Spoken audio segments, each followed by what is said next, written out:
Again, slow charging.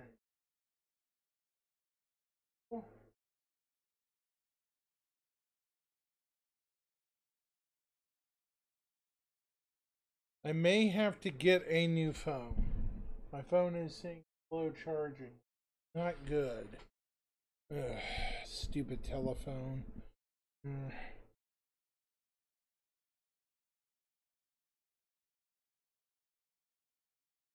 All right.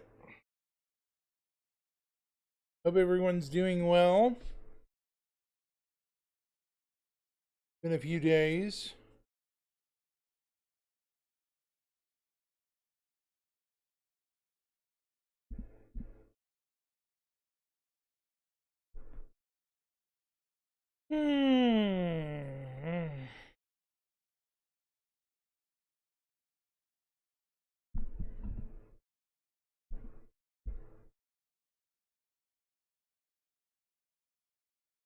Mind.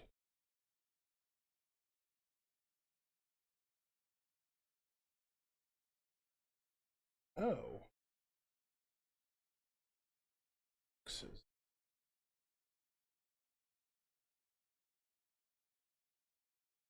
One viewer.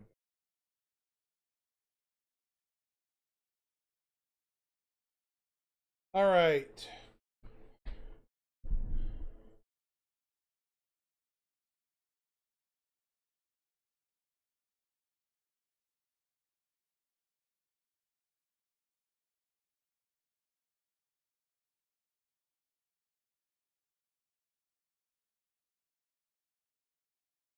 Content. Yeah.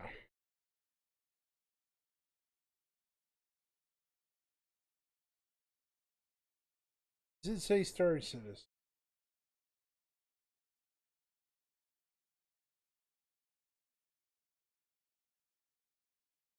There it goes. Okay.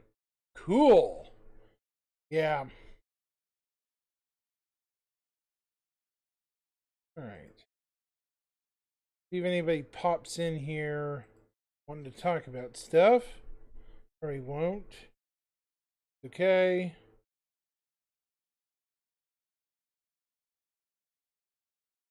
I am going to be gaming more as we get into the year. Not the year. More into the summer. I am definitely going to be gaming more.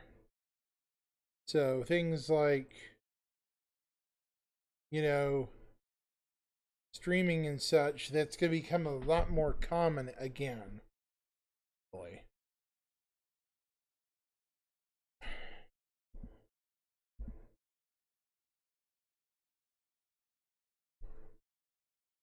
Is that the city? See. Uh-huh.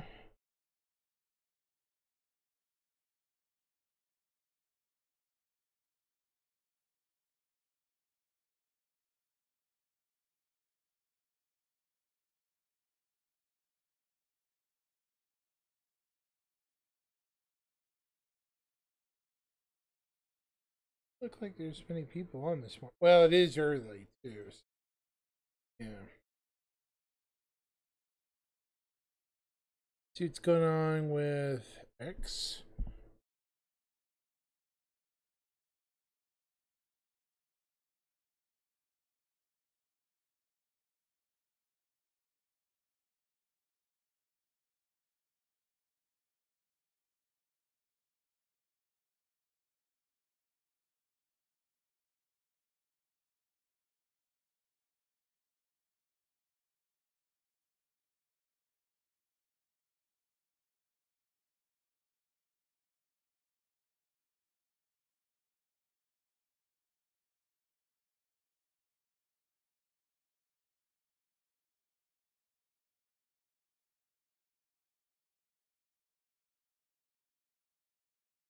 Hmm.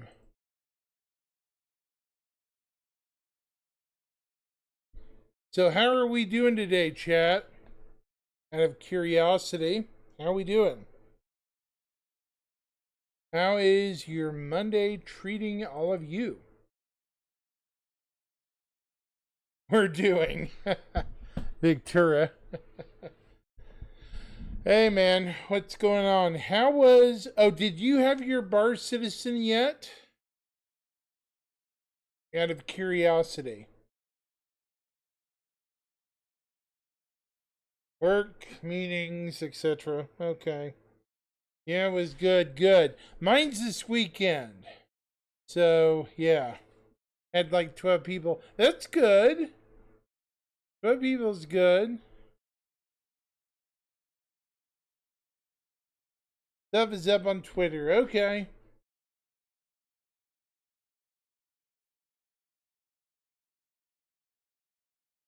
No, I mean, yeah, mine's this weekend. I was repeating what you said. So, yeah. Who's over on YouTube? Don't be shy. You guys can talk too. I don't mind.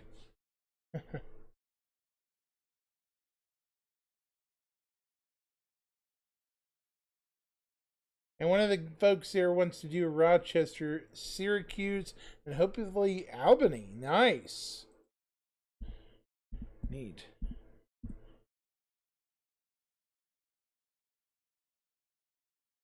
Doing the Lord's work.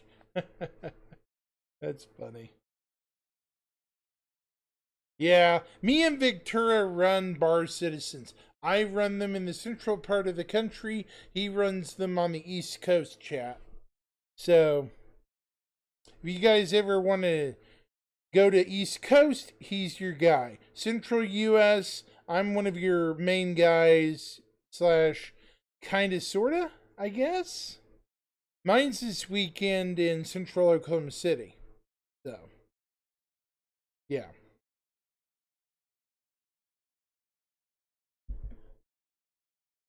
Victura works his butt off, I could tell you that. That's for sure.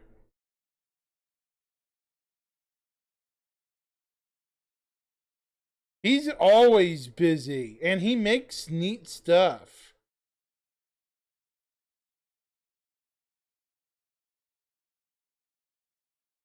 Let me see. Yep, happy to have answer any organizer questions or the logistics. Yep, you are. You're usually the man to ask. No way. I have to look.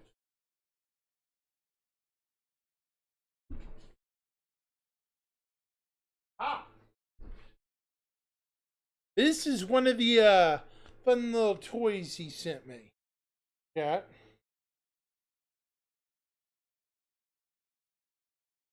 Look in the lower left screen.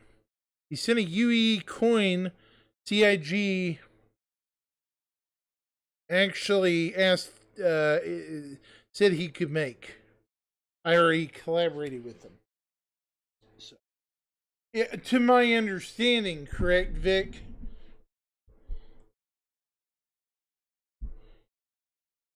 That's one of the many things he's had. Yep.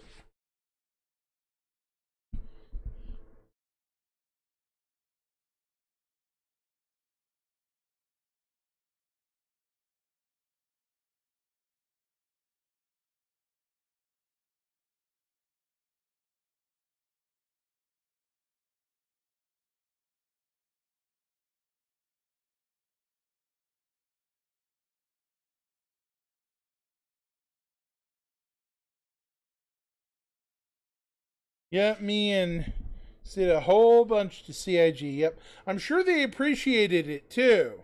If they ever ask for more, just say, hey, we got plenty. 07 and an 09. Yep. Hey, Rufus.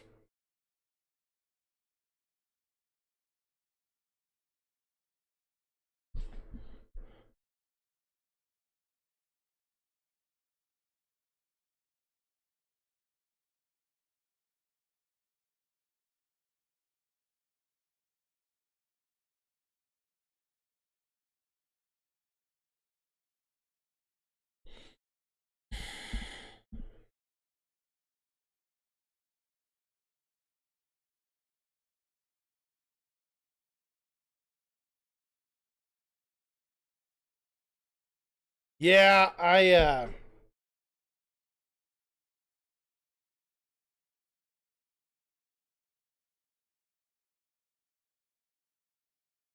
it's been interesting this week. I'm finishing up on finals and stuff. So I'm almost done. I only have 4 tests and then I'm done for the semester. So then I can have fun doing stuff like traveling. There's a couple of museums I want to see in the area, but that of course will be the fun over the holiday season there, dude, right? There's a couple of museums that are in the area that are going to be fun to visit. Might ask them if they allow film too. Some places still don't or do not allow filming, and I can completely understand why.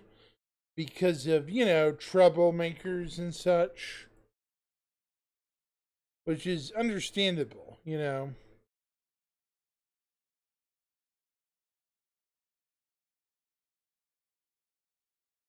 Sucks, but it is what it is, Victura. Gotta be by the rules.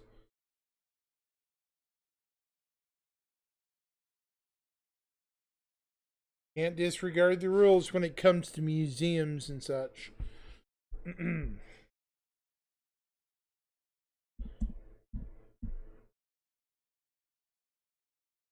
Anywho, shall we get into it? Did anyone watch SCL from Friday? It was a long one, too. Very long one. So,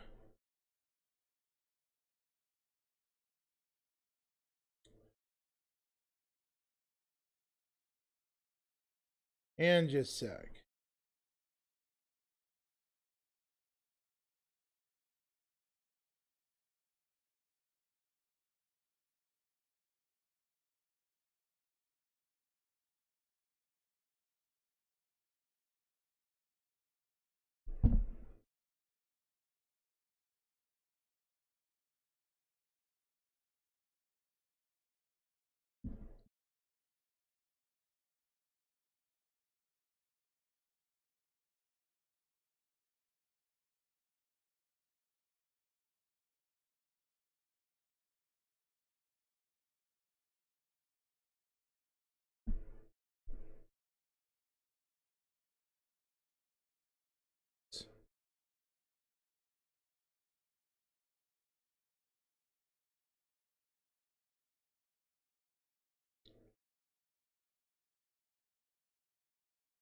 We're going to do a recap of Patch Report real quick. No, we're going to just jump right into it.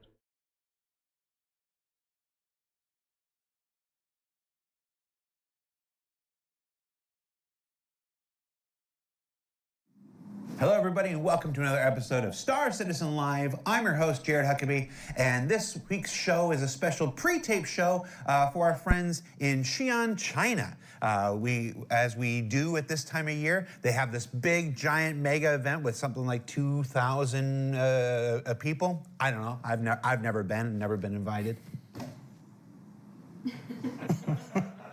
But a big event, they submit questions, we go through questions, we pick the ones that we can address on the show. This year, we opened a thread up on Spectrum to the rest of the community to integrate their questions in, so we get questions from all around the world. This is our typical Fleet Week show, where we take questions all about spaceships and spaceship gameplay and spaceship design and spaceship balancing, and why haven't you made my spaceship the way that I want you to make my spaceship? Why? Why didn't you make my spaceship the way I wanted you to? Don't want to. Fair enough. So we're gonna dive into the questions right now. These were culled from both the list from our friends in China and from Spectrum. And right off the bat, we should introduce people.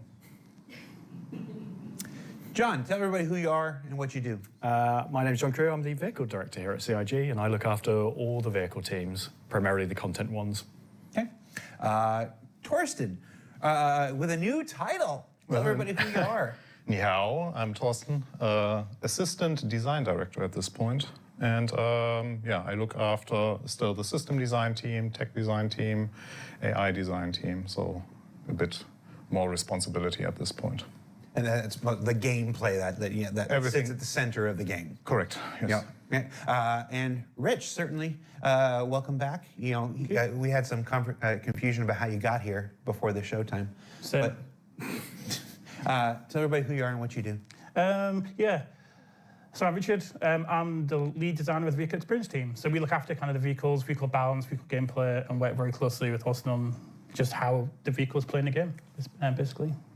So you got the people who make the ships, the people who make the game, the people who help the ships interact with the game, and somewhere in between all three, usually we can find an answer to one of these questions.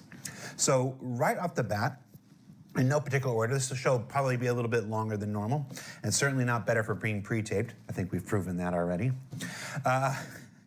We want high difficulty PvE content where players can team up for extended sessions. How will this be expanded going forward?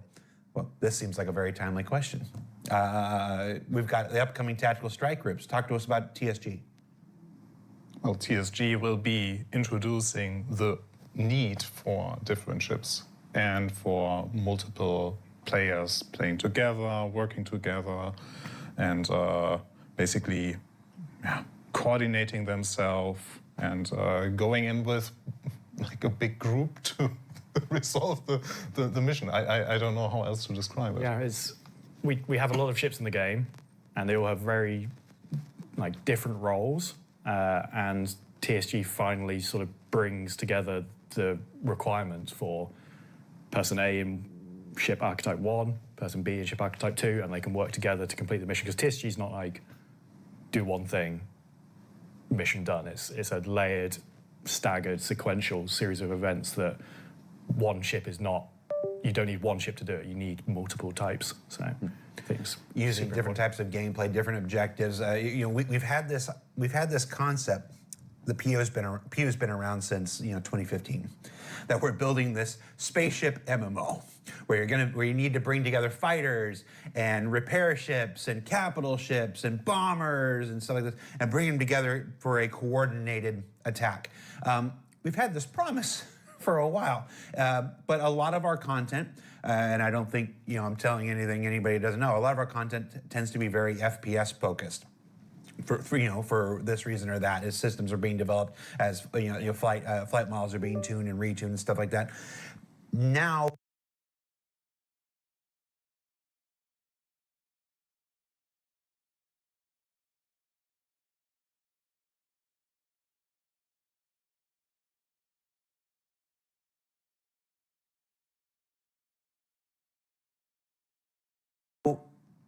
this is the first major step forward. We're not going to hit everything we want to do in this first thing, but TSG represents this first major step forward at these coordinated, extended PvE spaceship experiences for the game. And there's literally no content drop that I've been more excited about, which is why it was the centerpiece for CitizenCon Direct last year, to see it finally arriving here at May and tied in with a big fighting spaceship promotion. Why is it alongside. doing that? Darn it. I wish we could take credit for it. That was entirely happenstance. It's really nice. So it's a really exciting time for Star Citizen, and by the time this airs, people will have been playing it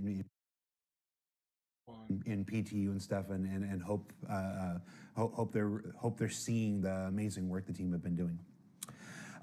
With that, let's get to the majority of questions for a show like this, which is, why haven't you made my ship the way that you want me to make it? Comparing the RSI Perseus's in-game appearance against, I really didn't time that. Against its original concept art, the original concept had a much cleaner look, while the flyable version features many irregular and unconventional design elements. How did the team envision this design evolution as you move towards production? Okay, so part of that is just how things work during development. A lot of the older ships, so Polaris and Perseus, for example, the actual concepts of them are in 3D, but they're very low detail 3D, and then they have all the details painted over it in 2D in Photoshop or whatever. So when you actually come to put into production, you don't have any of that detail. You put the corridor pieces in, and they are just flat sections. And as any artist will tell you, that's not good looking. So you add these details, and the Perseus built on the lessons we learned from the Polaris, which we talked about many times before. We went with a sort of brutalist style approach to it, which we liked. Lots of people didn't like, so we wanted to sort of course correct a bit with the RSI style. So the Perseus are a lot more detailed in those corridors, and you'll see more of that evolving in with the Galaxy, although toned down a little because it's not military, it's civilian. So things that were amped up have been toned back down again for the Galaxy, but it's all built from that same kit style. And you sort of need that level of detail to make it look good. You can't just have flat walls that are the RSI trapezoidal shape. It doesn't work. So it's sort of as you're in there, you need to build and add layers whilst being mindful that it's not, here's this wall section that I've made as an artist, and I want it to be the best wall section I've ever made in my life, and it's going to look really great on my portfolio, and then it's repeated 30 times down the corridor. It just overloads everyone's brains and eyes. So it's sort of, you have that, and then you break it up with lower detail bits just to give eye relief. Yeah. At scale, you need more regularity. Yeah. Otherwise, the repetition becomes far more in your face. When you have some of those corridors, it's less so the Perseus, but still you have corridor sections that are like 5-6 segments repeated. You need something irregular to break that up. Otherwise, it just looks copy paste all the way down. There's also something to be said about new people who have joined the project since a ship was concepted. People come to the project and they come with new talents, new skills, new experiences. Technology improves from the time when something was concepted. And the idea that you just come in and just have to Control-C, Control-V something that was designed years ago, it's uninteresting. Yeah, to you everybody. should. It's like we've all learned so much. We've all gained so much experience. Of course, we're going to apply that, to these ships as we build them, and that means changes will occur. And I think anybody, if I'm allowed to have an opinion, I have said this often, the ships today that are made today are better than the ships that were made last year, are better than the ships that were made the year before that. So yes, they may change so much, but I almost universally for the better. It's one of the few things I'll say are you can kind of just draw a line across. The ships get better every year. Yeah, So I'm that's a going to testament doubt to- that well, on not all you, the John, ships. but the people who are on your team. The people that do the work. Big X Light to fighters, doubt on medium all fighters, ships. and heavy fighters currently feel like their roles overlap and their counter relationships are unclear. Will there be a rework to better differentiate them? Short answer to that is yes. But the long answer is, they are relatively close. So our light fighters are actually pretty heavy and pretty big, themselves. So it's no surprise that kind of range of ships, it does blur the lines. But we've been putting a lot of work, over the past 12 months on the new flight model, and we're really working on how we make these ships interact with each other in different ways. So there's different advantages and different weaknesses in each archetype. Also, been working with Thorsten on the weapon balance and the armor changes, and that's going to really, that's already started to have an impact on how these ships interact as well. Yeah, actually, it's something that we discussed a lot lately in the vehicle leadership meeting that we all have, where so we need to treat fighters more as its own bucket. But in that bucket, we also need to treat the fighters differently so that there is a clear identity between the fighters. And this is something that we have been working out. The new flight model that Rich and his team is working on is also moving us into that Can direction. we quit that changing there's better things and get distinction between something the fighters. fixed?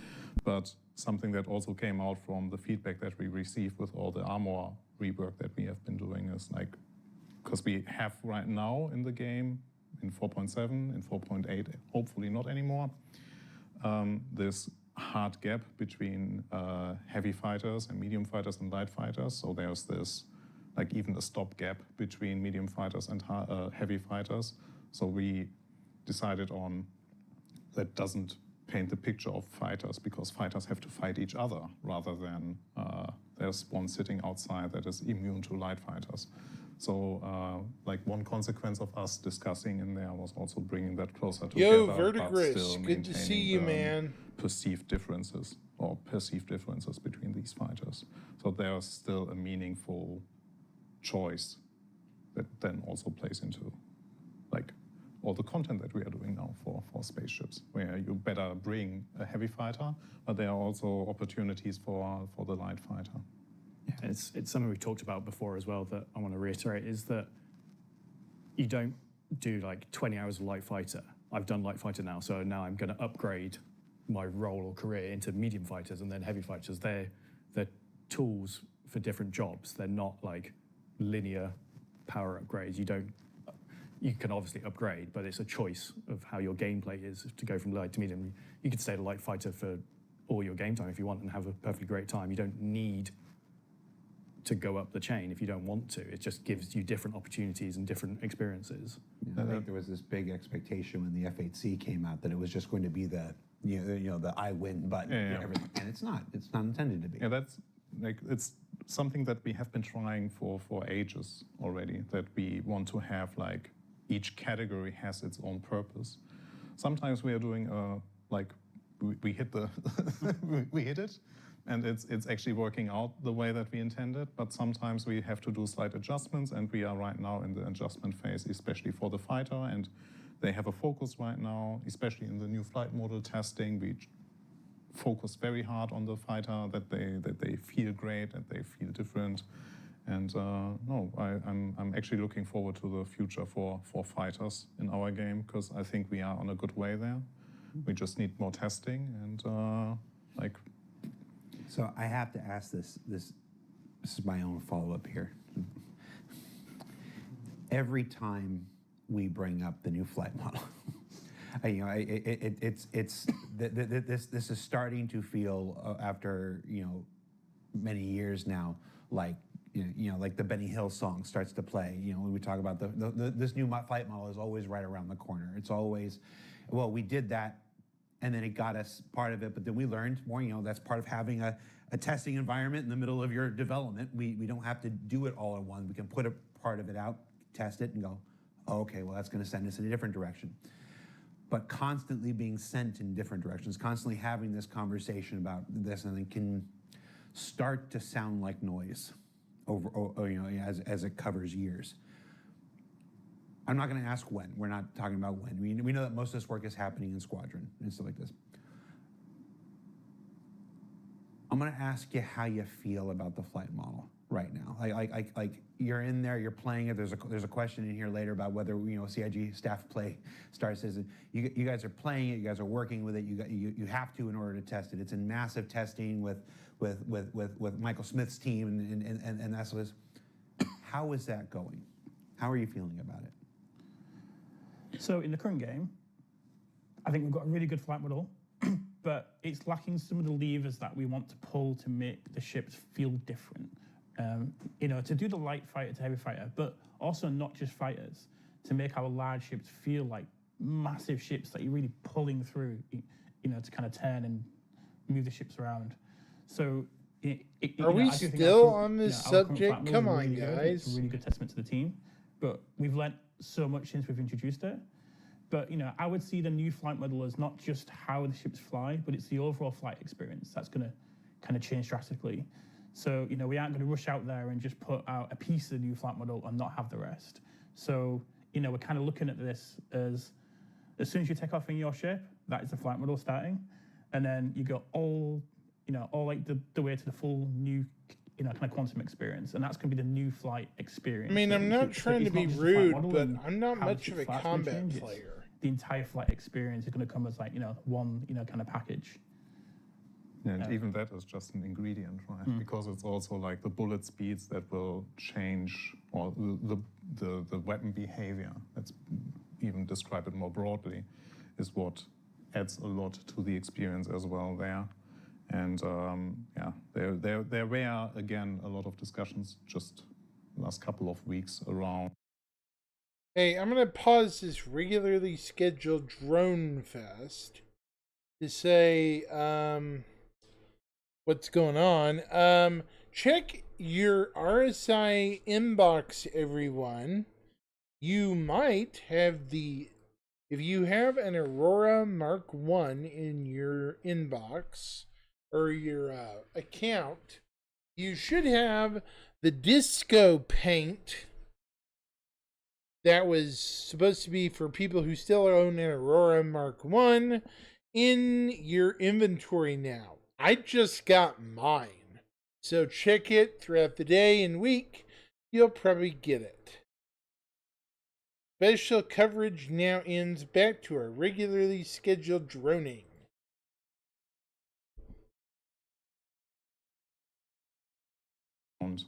What we can do to actually improve the feel, because CR wants this very cinematic combat that we are now getting closer. Sorry, and I was closer trying to be and that's funny, the reason. Victura. I would even describe this as our red line in our iteration over all the flight experiences, flight combat, and flight changes that we have been doing over the years. It's like we always try to aim what CR was envisioning, and there were always. When do we get the John Crew paint? Right? I mean, right? And I think we are now getting close to. I mean, most of like, these where ships we he would get freaking the makes. CR Come seal of on, approval man. here. Give John Crew And some especially, paint like, jobs. We did some tests. Was it last week with some like weapon changes that will not make it the way that we tested it in the game, because we are not ready for that yet. But we will do a step in between for that. That is increasing the ranges for weapons and slowing down. I mean, the I'm speed. just It gives saying, already a Victor, more at least cinematic give approach to somebody all the with battles, recognition for all a the paint fights, job, and right? It helps also tremendously with having, like, even though with lower speeds, it might sound a bit contradicting, but actually with lower speeds we have a more agile combat because we have to bring closer together.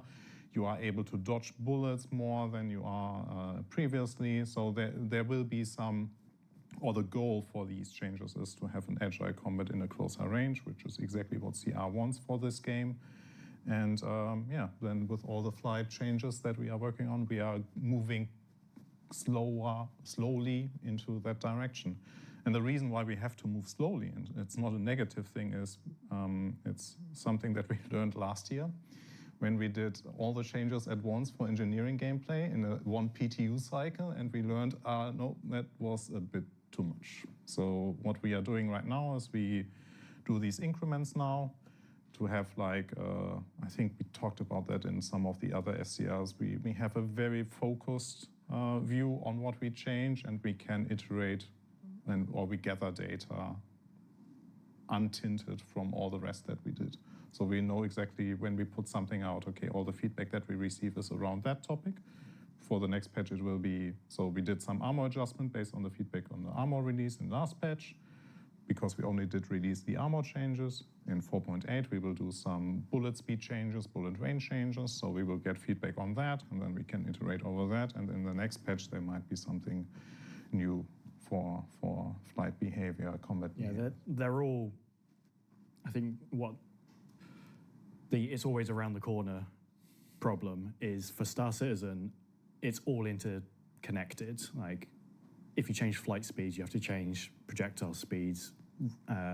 Careful though, your lifetimes, commentary shields, may be like, being and there's a lot of watched ships, by there's a lot of Knight content, Rider and you have the CIG, PvE side, so you prime do all the for AI side, deletion. as well as coping with the player side, which a lot of this work was done in Squadron a long time ago, and compared to, this is Star Citizen Live, not Squadron Live, it's They a are very very constrained sensitive, Victor. scenario sets. Like, we know exactly what the player's going to be doing or should be doing against who in what formation, and you can quickly iterate there. But when it comes to bringing that over to Squadron, bring it over to Star Citizen, you're 10, 50, 100 timesing the amount of work there to get that same experience at a larger scale. So it plays really nicely. Everything gels together really well. But we can't. Speaking of Squadron, can we piecemeal get parts a out without freaking some big day drops like we did with release Engineering, where for it was Squadron? too much, and then Come the feedback on. was good everywhere, and it's disjointed, so it takes a while to roll that out. All right. So on some Origin ships, we can see landing gear with wheels. Just went into my Count Disco there. Blah, wheels. See, landing gear with wheels. If the new flight model is implemented in the future and atmospheric flight becomes a fully realized option, would there be any possibility of switching to wheeled landing gear or even cooler ground effect hover landing systems? The wheel side is something we want to do. It's not connected to new flight model in any way. It would be different programmers doing that. But yes, we have a lot of Origin ships. I think most of them have wheels, as well as some other manufacturers. And in fact, Chris was talking to me about this very subject. Maybe he put this question in there about when. Speaking when of can we ground get proper vehicles, steering I would wheels and kill landing for an wheels X2 or on the Origin X4, ships. like a bigger version of the Will there X1. be more alien ships with different roles? Currently, most alien ships are dedicated combat types.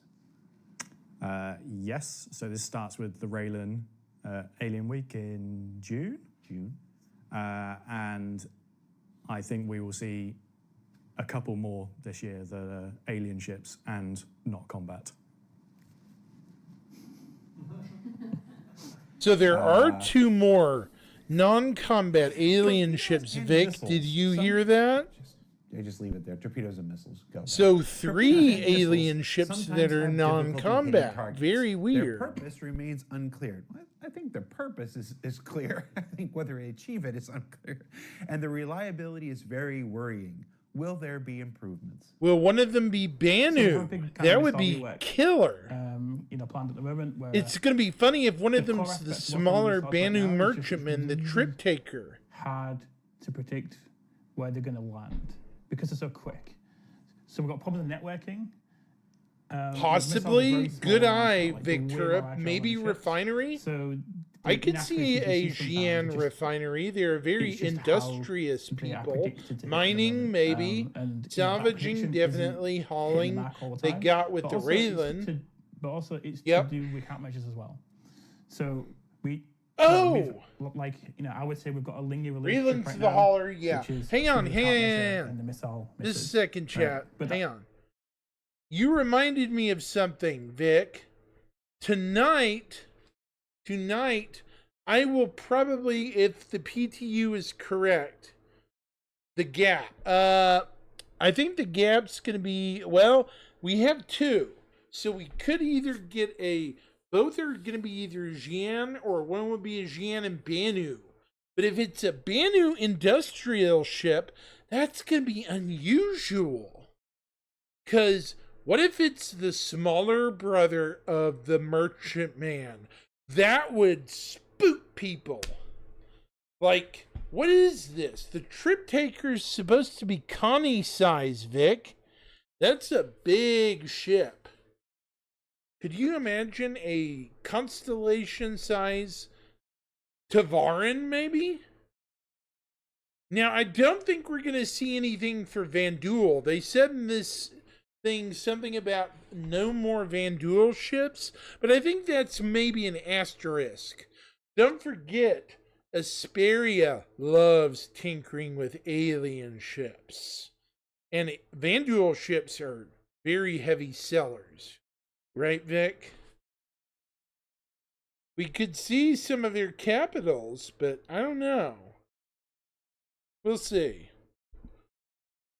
But what I was going to say is, tonight, I could get access to my ironclads. I have both of them in the PTU. If they open the PTU up, I'm going to have fun tonight. Yeah, I don't think we're going to see alien caps. Maybe at most the Hunter, which is a Corvette. Yeah, the capital, the Iron Chad. We'll get to play around with it.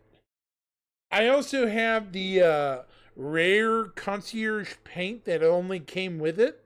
So I'm going to try it on both and see which looks better. So I'm going to pull out the Clad first and then the Assault next. Compare them, mess around with them, see what we can do with them if the PTU is open tonight for it. Might just do a hangar walk around at first and then take it out for funds. Yeah. Maybe pull up a box just to give a general idea of boxing, Victora. How, how many boxes stack up to the ceiling or whatever. From wherever I spawn, right? Buy like 5 or 8 boxes, right? 8 boxes, yeah. Would you say that'd be a fair number for the cargo grid?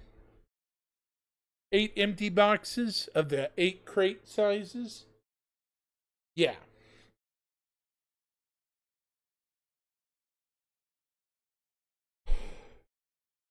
What do you think? 8 crates?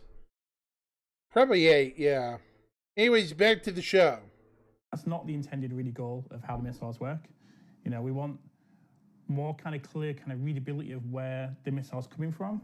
Because at the moment, if you've got a missile coming at you and you don't count measure and you get hit, it's bad. And you don't know where it's coming from. Where'd it go? So we want a much more kind of clear kind of readability of, where the missile's coming from. But it means we've got to change the flight of the, kind of missiles themselves. Because the moment the missiles fly in a kind of fully decoupled way, where they can change direction very, very quickly at the last minute as well. So again, it's that kind of predictability at the end where they do go suddenly go like this to you. But we want that to be much more predictable. So, we want to slow them down a little bit so, you can actually evade them. But also that slowing down makes it easy to predict where they're going to hit as well. And then we've got systems, we want, we kind of want to do stealth gameplay. So, you can do things on your ship yourself to make you less susceptible to missiles, but we need all these systems to come together, as one big package of how kind of missiles work. But that's where kind of Thorsten comes in as well. Yeah, actually, we did some steps already to improve the missile gameplay. So not on the missiles themselves. There are issues that are even quite high on our immediate fix list for that. We don't have a feedback right now, visual feedback for that the target lock is completely done. So this definitely needs fixing. So we already started working on the UI improvements. There are reasons why it's not in yet. So we are still actively working on that to getting all the changes across. But at least it will help for the initial missile gameplay that we currently have in the game.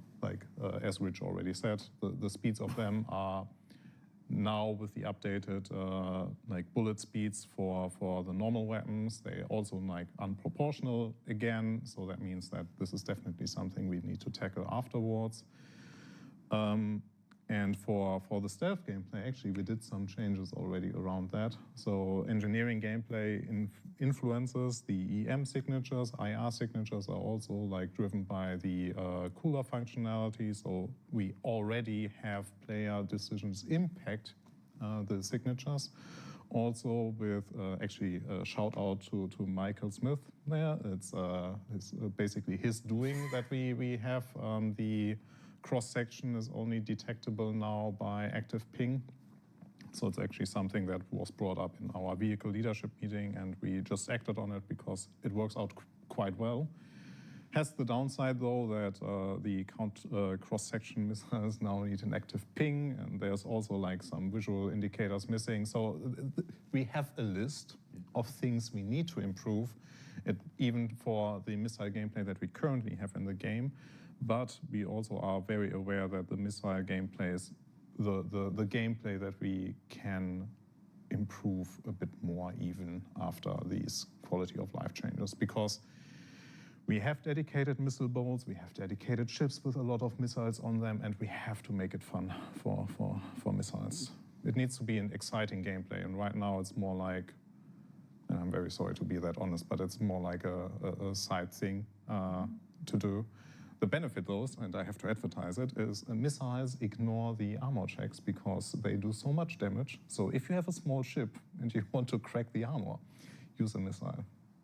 It seems like one of the more difficult tasks, because if you have a ship with missiles, you want them to be amazing. You want them to be effective. You want them to be devastating because they cost a lot to reload. CR is always on about you shouldn't be able to, replacing a missile or a giant S7 torpedo should cost you, a lot, just like it does in the world. So if it costs you a lot, they have to be effective. But on the flip side, if you're on the other side of that missile or a torpedo, you need to have options to defend yourself, to survive and whatnot. And it's no matter what you do, somebody is going to be like, yes, that's great. And somebody's going to be like, that is the worst change ever. Because there's no, it's very hard to find a middle ground there because if you get killed by a missile, missiles are terrible. I should have had more things to do. There are a couple questions in here. We've sort of hit all of them, so I'm not going to ask them. Where there's no lead pips on shooting down torpedoes and stuff. We wanted to make it easier to shoot down the torpedoes, but if you do that, then torpedoes become less effective. So this constant give and take is just. Yeah, but even with the torpedoes, it's like right now with the lead pips, it's basically impossible because they are traveling so fast. So we have to reduce the speed again so that they feel also correct for a torpedo because a torpedo should not target a small fighter because they are meant to. Everything's interconnected. Yes. If you mess with one thing, there's got to fix one always problem. be this element of chance. Like you can't make it so that you can always shoot them down. Yeah. Because then they were ineffective. I'll say can't make it this. so that they I will always say, can't destroy the compared to target. when I first So started there's playing always this gotta be game, this Victoria, gray area, it's this way chance. more Yeah, and it's a really fine stable. balance because, Has it's been got to even make in the sense for worst both of parties patches that, lately what happened than it happened. was If you around hit on this, it's got to 3.8. make sense to both people I'll that are put on it either that side of way. it, which is a really A difficult lot of thing, the newer players because it's have really hard to no keep it, idea because in real life, if the you- hell you we know, if you've dealt got a missile with coming at you, you have one option, press the button and go, evade. But if you get hit by like a missile in real life, that's it. 318 You're backward gonna go down to right? 308, So 3.8, it's just a question and of balance. It's earlier. really fine tuning because it's A lot of these requires so many newbies, systems to they come have together. no idea. It isn't man. just a flight; it's the emissions and everything else, Not diminishing so what's it's just, going on it's a right really fine now, balance. but man, which we get right sometimes. I and am we get glad wrong we other are times. not in But 3.8 overall, I would again. really say, and it feels like I'm repeating myself, with with the decision that we do smaller changes continuously, though, we are now way better suited for where we want to go in comparison to where we threw in a lot of changes all at once in comparison to like how we worked a couple of years ago. So by the time this airs for our friends in China, we will have announced the Anvil Odin battlecruiser, our biggest ship that we've ever attempted to put in a player's hands. Here we go, the Odin. A massive undertaking. It's twice the size by volume of a Javelin.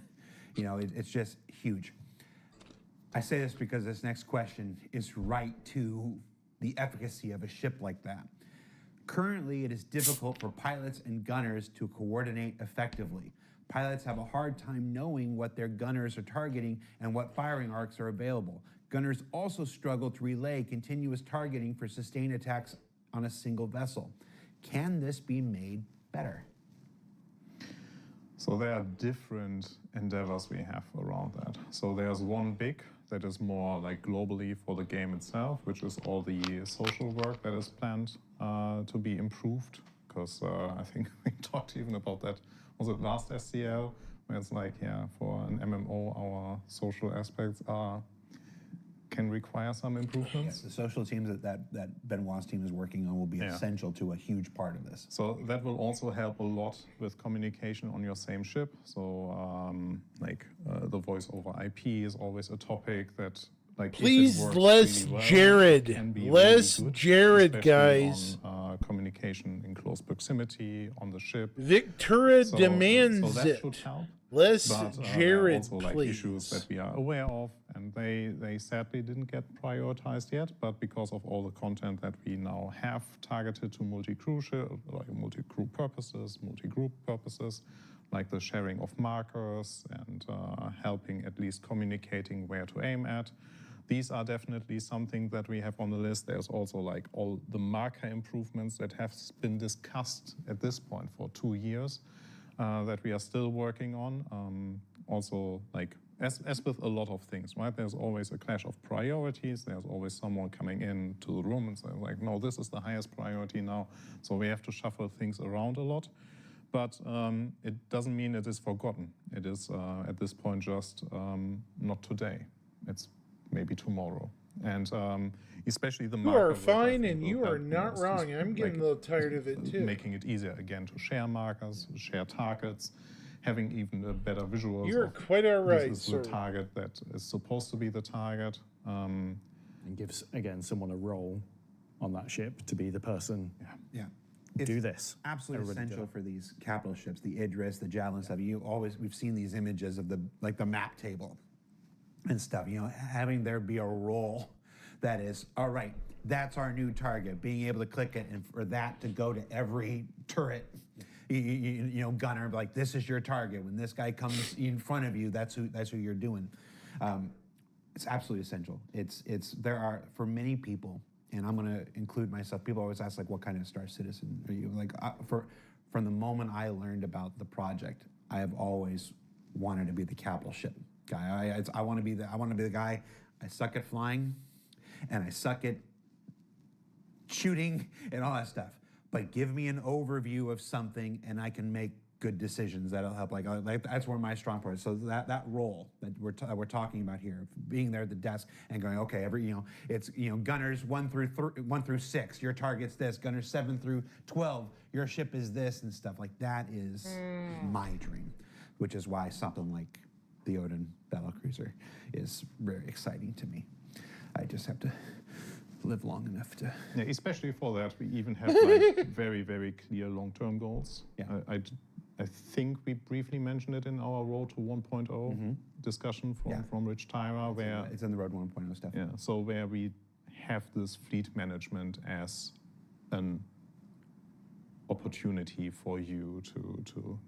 I the mean, you're tactical not decisions wrong, on your ship. Ventura. I mean, Yeah, it is the getting a social little tools, but it also just tiresome takes- hearing him It takes everywhere. forever trying to crew these things. You know, At right least now, make him the you've got the garbage Idris out man. there, That way but it's finding enough people accurate. and getting your positions. And stuff, but Yeah, even on that, we have like some like improvements already. What do in you the mean works. Knight Rider saw that? I didn't say The, anything. teleport. I don't know if we should talk about that though. this is the show to talk about it, my friend.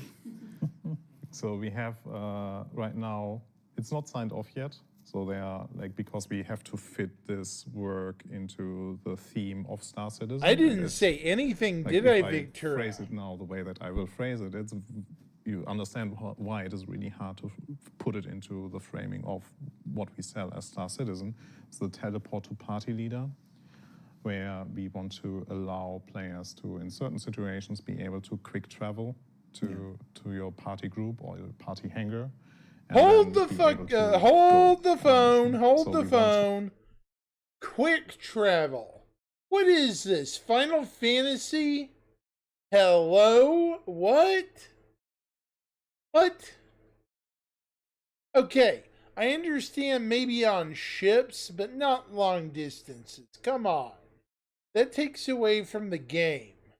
Come on, guys. That's getting a way, way, way too far away from the concept. What the hell is this nonsense? Come on. Really? Just no. Just no. to reduce the time for you to gather dramatically with this feature.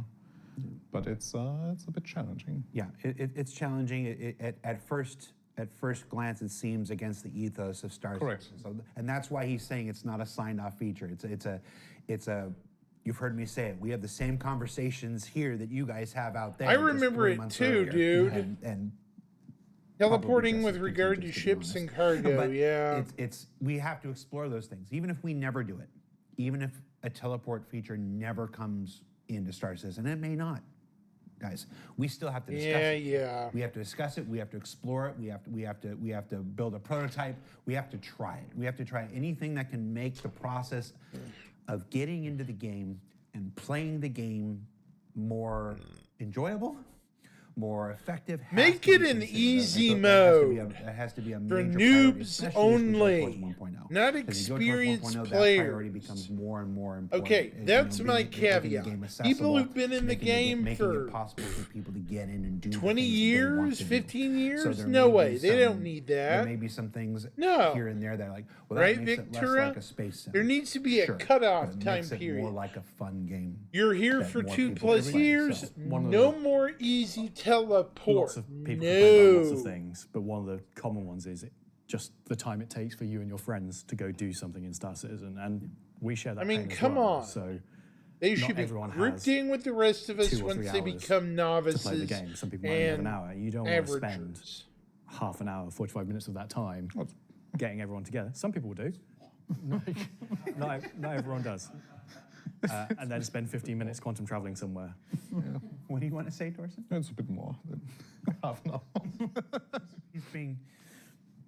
He's being kind. We recognize some of the challenges, and I think if anything can always be taken away from these shows, Okay, it's an I'm gonna be- acknowledgement that we okay, hang on, recognize hang on, challenges hang and on. that those Hang on. This bothers me, but I got a way to make it workable. Want to hear, Victura? Want to hear? Number 1, make it based off the Ibrahim Spear of the Vanduul tech, meaning that it may or may not work, and you may have to build the device. You can't just say, "Oh, I'm going to press a button and be able to magically materialize out of nowhere and reappear somewhere else." You have to build your teleporter or telepotter, whatever the heck it is. You know what I mean? And Vanduul Tech kind of hints they have some sort of metaphysical devices like that. Have you noticed?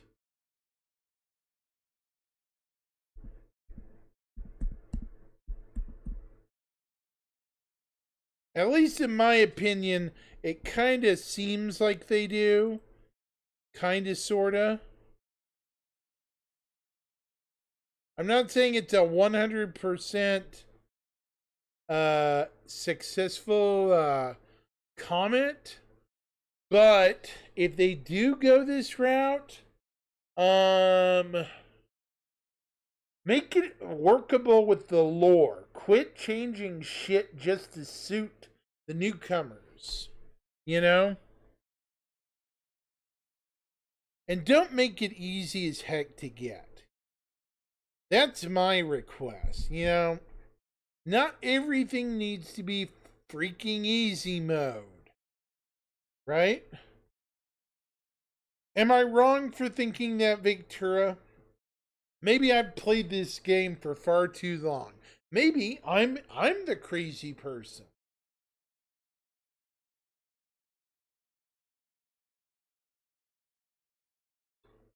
Okay, rant over.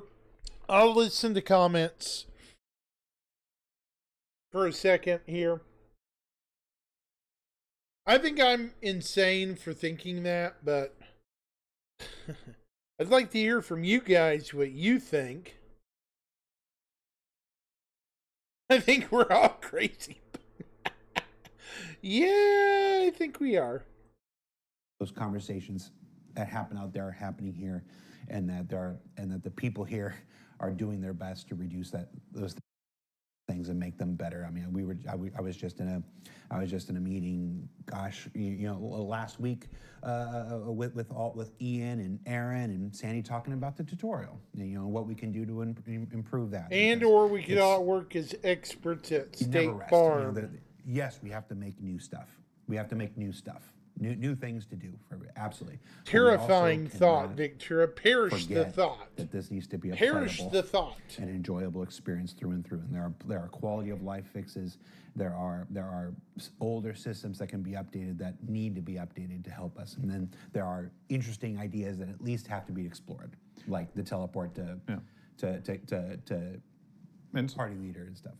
And maybe it's positive me speaking now, but I think we have a good idea of how we can make it fit for Star Citizen. And I think you Do will not still, make it like, easy, the way that it's being Kirsten. discussed is you will have advantages still if you do the travel by yourself, but we are very, very aware that not everyone has 3 hours for a gameplay session. So we want to tailor to those. And Okay, happy to talk okay, I'll about it once we acknowledge are that, but signed off on that. But Fair enough. yeah. Fair enough. Many key career scenarios. Many key career scenarios still lack corresponding ship types. Careers. Okay. So, are there plans to fill these gaps?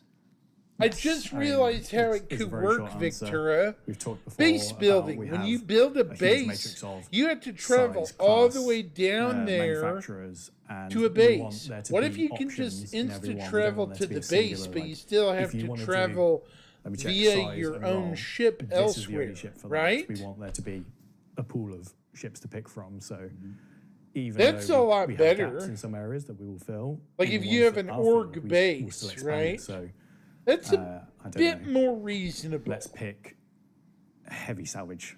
That's the Reclaimer. At Not the moment. just random The POIs. Reclaimer is not going to be the only That ruins ship the ever experience that to fits me. that category. If you don't like Aegis, what are you going to do? Do you want something maybe RSI or Argo? They do the same job, but people are very attached to that manufacturer aesthetic and lore. You gotta look cool. You got to look cool doing Hang on just a spaceship second. stuff. You gotta And feel good about your spaceship. like you have very polarizing fan bases for manufacturers, like a Drake ship and an Origin ship that are doing the same role under the skin of it are probably doing that role identically, but how you visually perceive them is two very different experiences. Now that's for careers and gameplay that exist, but I think the question was actually sidestepping to careers and gameplay that doesn't exist. There are ships out there, waiting to be developed that don't have the corresponding gameplay features or something like we'll just say the Banu Merchantman right now because. There actually is not a Banu Merchantman question in this thing. Very surprised. You guys picked the questions. I didn't pick the questions. But there isn't a Banu Merchantman. But we know that the Merchantman needs things like the shop, like player-owned shops. Again, you have to be able to set up your own shop and stuff. Otherwise, what's the point of having a giant merchant ship that you can't merch through? So ships like that are held up less by the tremendous art time, although it is a tremendous amount of art time, and that is a holdup, let's be real, but also by the gameplay requirements. I don't remember where I was going with this. It's hard. I think the question was more asking, what about these gameplay roles that still aren't developed yet? Is there anything any hope you can give us for the future? Is without giving dates, stuff like is there an outstanding gameplay role that has a higher priority than others that might come sooner before others, maybe? Actually, there's right for crafting. We have one element that we have been talking about that it is still missing. I think even in the last episode we were talking about refineries, and that definitely is one that is very high on our list. Also because we sold the Expanse, and There are other ships that have refineries built Yeah. in. so there's the We've seen- Starfarer that has a refinery on it, and it the benefit of us working on it opens up a lot of things, right? So there's also, like we talked about, base building already, so that not us working on refinery not only finishes or adds What did I another very miss? important element to crafting, it also opens up for ship That you can't merch through. So ships like that are held up less by the tremendous art time, although it is a tremendous amount of art time, and that is a holdup, let's be real, but also by the gameplay requirements. I don't remember where I was going with this. It's hard. I think the question was more asking, what about these gameplay roles that still aren't developed yet? Is there anything any hope you can give us for the future? Is without giving dates, stuff like is there an outstanding gameplay role that has a higher priority than others that might come sooner before others, maybe? Actually, there's right for crafting. We have one element that we have been talking about that it is still missing. I think even in the last episode we were talking about refineries, and that definitely is one that is very high on our list. On also because we sold the Expanse. And Yep, the Ships that have Expanse. refineries built in. yeah, so that there's we've the seen. Starfarer that has a refinery on it, and it like the benefit of us working on it, it opens up a lot of things, right? So there's also, like we talked about, base building already. So it not us working on refinery not only finishes or adds another very important element to crafting, it also opens up for ships to be developed with that, and base building allowing us to have refineries at those, and then the station refineries also get more depth. And it's sort of a lot of the ship gameplay loops that we don't have at the moment also tie into base building. Like, we'll go back to the Merchantman example. Needs player-based shops. You need that for base building as well. So you would have it's It's going to be basically a deluge of phrase for the individual like building improvements. archetypes. There would be a player shop one, and that will work the same way the shops would work in the ship. So you do one, you get both, and it's the same for a refinery. You have a refinery on a ship, you have a refinery module on your base. Ground extraction in a ship, ground extraction at your base. They sort of build from each other and add like, maybe I don't want a ship to do this. Maybe I just want to have a base set up to do all these things. You're not forced one way or the other. You have multiple options. And especially with all these features, right? So refinery is definitely very high on top of our list of priorities that we work on. Like the shops is also like, because we see the interest also with crafting, that there's this high interest on allowing players to comfortably trade Player trading is the resources. So that is also like quite high on our priority list. There are things that are now impacted by the feature work that we have been doing and what we observe in the community, where the urges are like higher or lower, and the benefit of us like being a bit agile in these situations, we can adjust some of our priorities. We still have like a plan for until 1.0, what we have to reach, but within that plan we can shuffle things around a bit at least, and priorities one thing over the other. But also like the repair gameplay now with all the engineering gameplay work and so on and so forth. Right now it is very exclusive to the hand tool. Now with 4.8 we have the Ing Hangar repair for the capital ships, so that's also like a small addition already. So we now have that for as a gameplay feature for ships. But there's also the dedicated repair ships.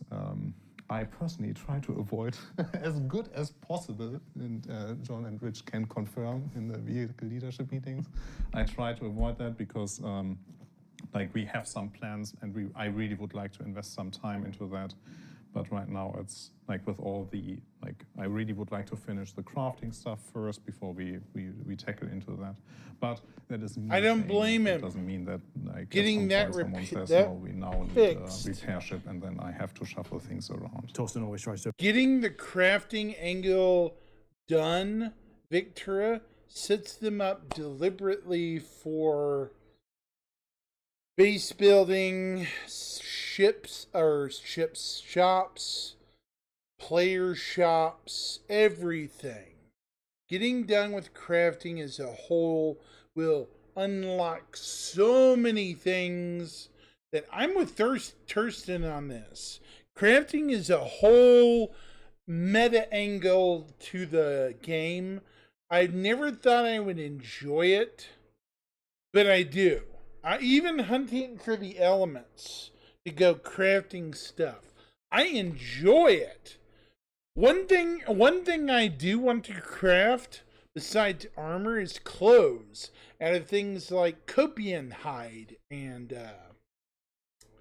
what do you call it? The quasi-grazer hide.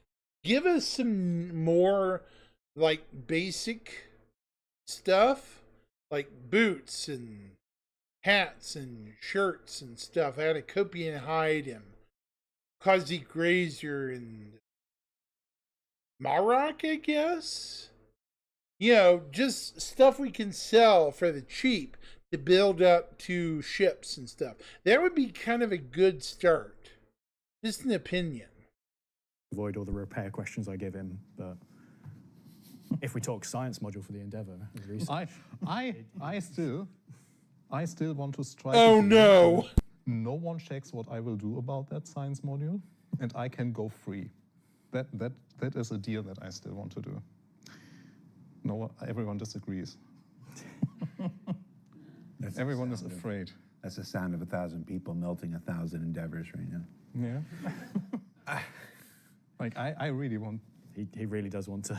I do want it. Yes, but The before we get off refining, so obviously you've got mining and you've got salvage and you've got crafting here. Is refining another thing at that level, or is it like a sub level that just kind of goes across everything? so if you mean it, if it is a full profession, we treat it as a full profession. Okay. So it has the depth as crafting has. Yeah. Well, okay. So there will be people like I'm going to spend today refining, and I'm going to go and those are going to be gameplay and No, all the maybe things you need to do. There should be a reason for you having a dedicated refining ship in comparison. So Cool. yeah. All right. Are suit lockers? Just leave it there. Suit lockers. Are suit lockers in ships getting any closer to becoming a thing, especially with the upcoming feature of flight suits being necessary to be able to handle more G-forces? Yes. So from a vehicle content side, we have started the work to make sure they are all up to spec in our ships. So we have the prototype for what will hopefully be the initial rollout of functional suit lockers. Obviously, we have suit lockers in all of our ships. But What they're the just, heck I think most is people use them as, John's shirt? temporary jail cells for people at the moment. But again, I don't want to speak on behalf of the feature team doing the work, but we have got our templates there, and we're going through all the ships and checking that the volumes are correct and you can interact with them in a quick and clean manner, because we don't want it to be you go to your suit locker, press button on the door, world's slowest animation of a door opening, you interact, swap your equipment, and it goes back up again. So there's a few ships where the doors need changing or just removing. And hopefully in the initial release of that, which I'm not going to give a date for, there will be a pretty comprehensive selection of ships supported. Not every ship has suit lockers. Not every ship is going to get suit lockers. So it's sort of if your ship has suit lockers now, it's going to support it, hopefully. If you are in a ship that doesn't have any anywhere, there is probably a reason it didn't have that, and we don't particularly want that level of gameplay there with that ship.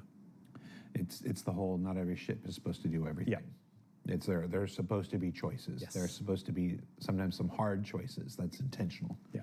Game design. Speaking of hard choices, will the Caterpillar ever be given the ability to have detachable modules and ability to be outfitted for different scenarios like it advertises on the website? Or will we be looking at a Mark Here's a II good version in the question, future? Vic. Again, speaking from my point of view, I don't want to Mark II the Caterpillar. I want to pretty much fully redo it to its current state, not as a Mark II, and give it the modularity. So we've recently been working on the Caterpillar in a very limited scope to support the command module feature, and that sort of highlighted just how old that asset is. Again, like you said, every ship we do, we learn from. So going back to something that at this point is probably about 10 years old was quite an experience for some of the artists who worked on it. And yes, we still want to do modules. The Caterpillar, as you know it and love it, will look broadly the same when we do that, but expect it to be brought up internally to the current standard that you see in the Ironclad. You want to talk about any of the modules? What will be the considered? We never- modules, though, John? Officially disclosed any, I believe, but Broad. Do it, do it, do there will it. obviously be a cargo one. I don't give a crap about a broadside module. I'm sure there will be a combat one. Broadside. I want Broadside cannons, doors module. open, Ooh. cannons on Roll either the side. cannons out. I want broad, or if it's got to be on one side, and we got to turn around like an old sailing ship, like to do the other side. Broadside cannons. I'd love to do broadside cannons. There- I heard there was- scientific module. You heard it here. John Crew commits to doing broadside module for Caterpillar. He committed to it. yeah. Him wanting to do it is the same as Money in the Bank. Other modules will be available. So yeah, John, the follow-up be question, what careful when criteria you does commit a to ship need things, meet man. Before being selected for a rework or a Mark II. Okay, multiple layers to that. So obviously, it needs to sort of have reached a point where it just isn't fulfilling its role in the game. And we'll use the Aurora Mark I as the example here, because that had both a gold standard and a Mark II. So the Aurora, one of the first 5 ships in the game. It had changes quite a long time ago, but Star Citizen now as a game compared to where it was, say, 5 years ago is very different. The missions are different, the gameplay is different. And what we wanted to do with that ship just couldn't be done with what the Mark I was without fundamentally changing it. So at that point, we decided, let's upgrade the Mark I to current methodologies of how we build ships, make it look really good, give it as much as we physically can in the space we have available. That's gold standard. You can play the game with it now. You can competently do things. You can't do everything. And again, it's a starship. You don't want it. Not all ships should be able to do everything. It gives you a great taste of the game. Mark II, same ethos, current styling visuals. So Mark IIs are for where the Mark I is fine, but we want to radically change the visuals primarily of a ship. Mark I Hornet to Mark II Hornet, both medium fighters, both have pretty terrifying gun loadouts, visually very different. Aurora's the same, very visually different. As to how and when, primarily that's a resources point of view. There's only so many people that work on ships. They can't do everything all at the same time. We have to pick and choose. We're doing the Kraken at the moment.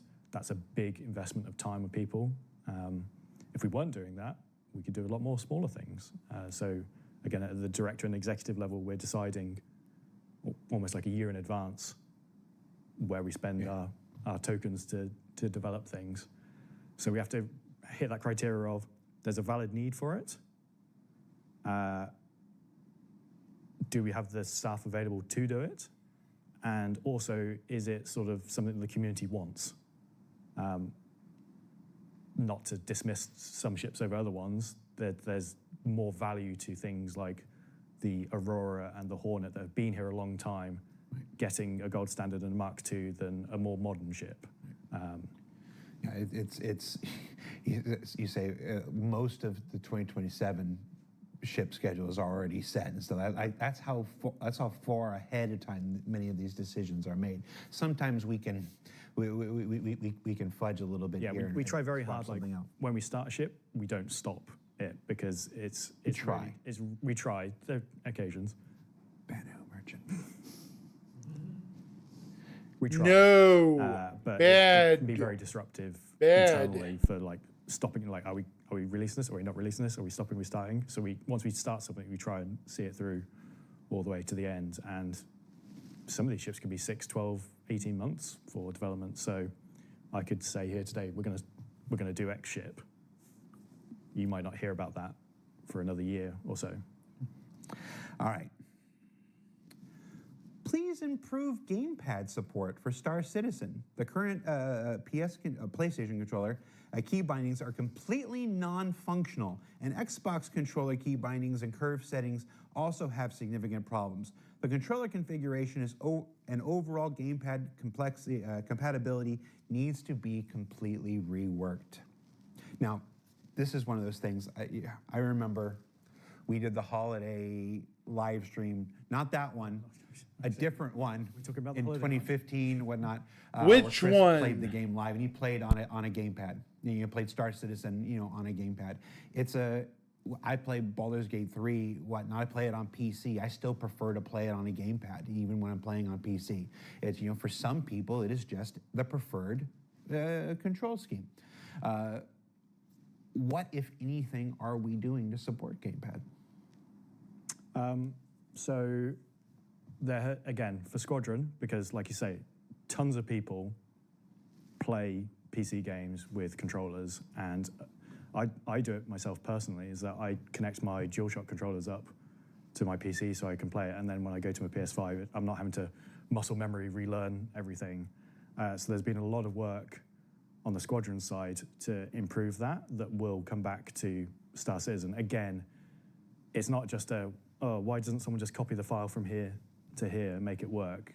The flight systems are different, the hints are different. It's a very different tailored experience. It won't just like work out the box. So it does need some fine tuning. Again, the flight model is different in Squadron to where it is right now in Star Citizen. The quantum experience is different for where it is right now in Star Citizen, so you can't just copy it over. But a lot of work has been done to make that experience be better, and for a whole range of other peripherals. It's not just the big ones. It's just for... If you can say one thing, is like Star Citizen is very supportive on all Yeah. the different Compared to peripherals a lot that of other- exist. Yeah. I think as long as, I mean, Chris is a champion, of course, but I really, it's Benoit. As long as Benoit is here, this man, I've never met anybody that's more engaged by peripherals and any piece of interactive tech, whether it's Tobii or whether it's VR or whatever, it's D-Box and whatnot. It's whatever we can do to allow people to play this game the way that they want to play is going to be a priority from our technical teams and stuff like that. So, and that includes gamepads, but not at the exclusion of full sim rigs and stuff. We want to, maybe we're silly, but we want to do it all, and we believe we can. So, all right, Torsten. What?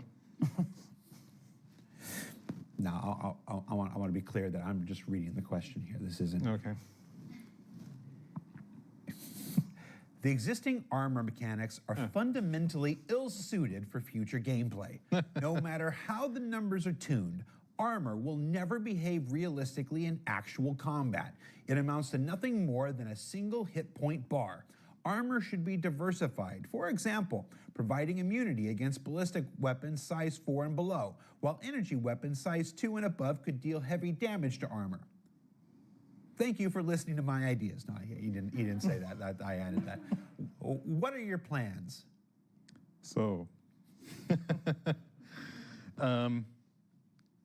so some of the stated ideas in that statement should already be true. So energy weapons are more efficient against armors in comparison to ballistic weapons. Maybe the difference is not that distinctive, so that's something that we have been working on for the 4.8 release. There are some changes coming in for the 4.8 release, as I think we already stated at the beginning of this show. That hopefully fixes some of the major concerns. For example, Yeah, let's a very hope so. prominent one that just popped into my head is a Scorpius cannot damage a Scorpius. So Really? That's Scorpius fighting a weird. Scorpius is an infinite fight, except using missiles. But so the armor system that we put in is as much effort as we put into it and make it right. It is justice, and justice is even the wrong word. It's a stopgap filler for Maelstrom. Maelstrom is the system we always wanted to achieve. We have been advertising Maelstrom for ages at this point as the real physicalized materials that impact, or like we go for a full physical damage model rather than a health bar model. So everyone that dislikes health bars, not a thing anymore with Maelstrom. But as long as we are not at that point yet, we at least want to see how the game feels once we get like the full experience of Maelstrom. And one of that feel is the armor. The armor right now is a very binary system, I do agree. It is by intent though, because we wanted to have this clear distinction between certain projectiles will just ricochet off of your armor. And sure, there are things that we have been even discussing in our, like I've been mentioning it a lot, but this is the topic we are talking about in our vehicle leadership group.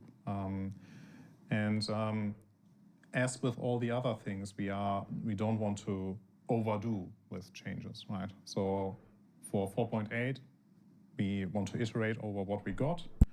And the iteration is basically fixing all the issues there with the inconsistency between certain fighters not damaging each other, certain weapons not being clear enough as an advantage over the others. But overall, I think at least what this statement said is like, I feel comfortable in saying at least the majority of that statement we will have in a better state in 4.8. They are just things that we cannot do with the armor system that we have right now.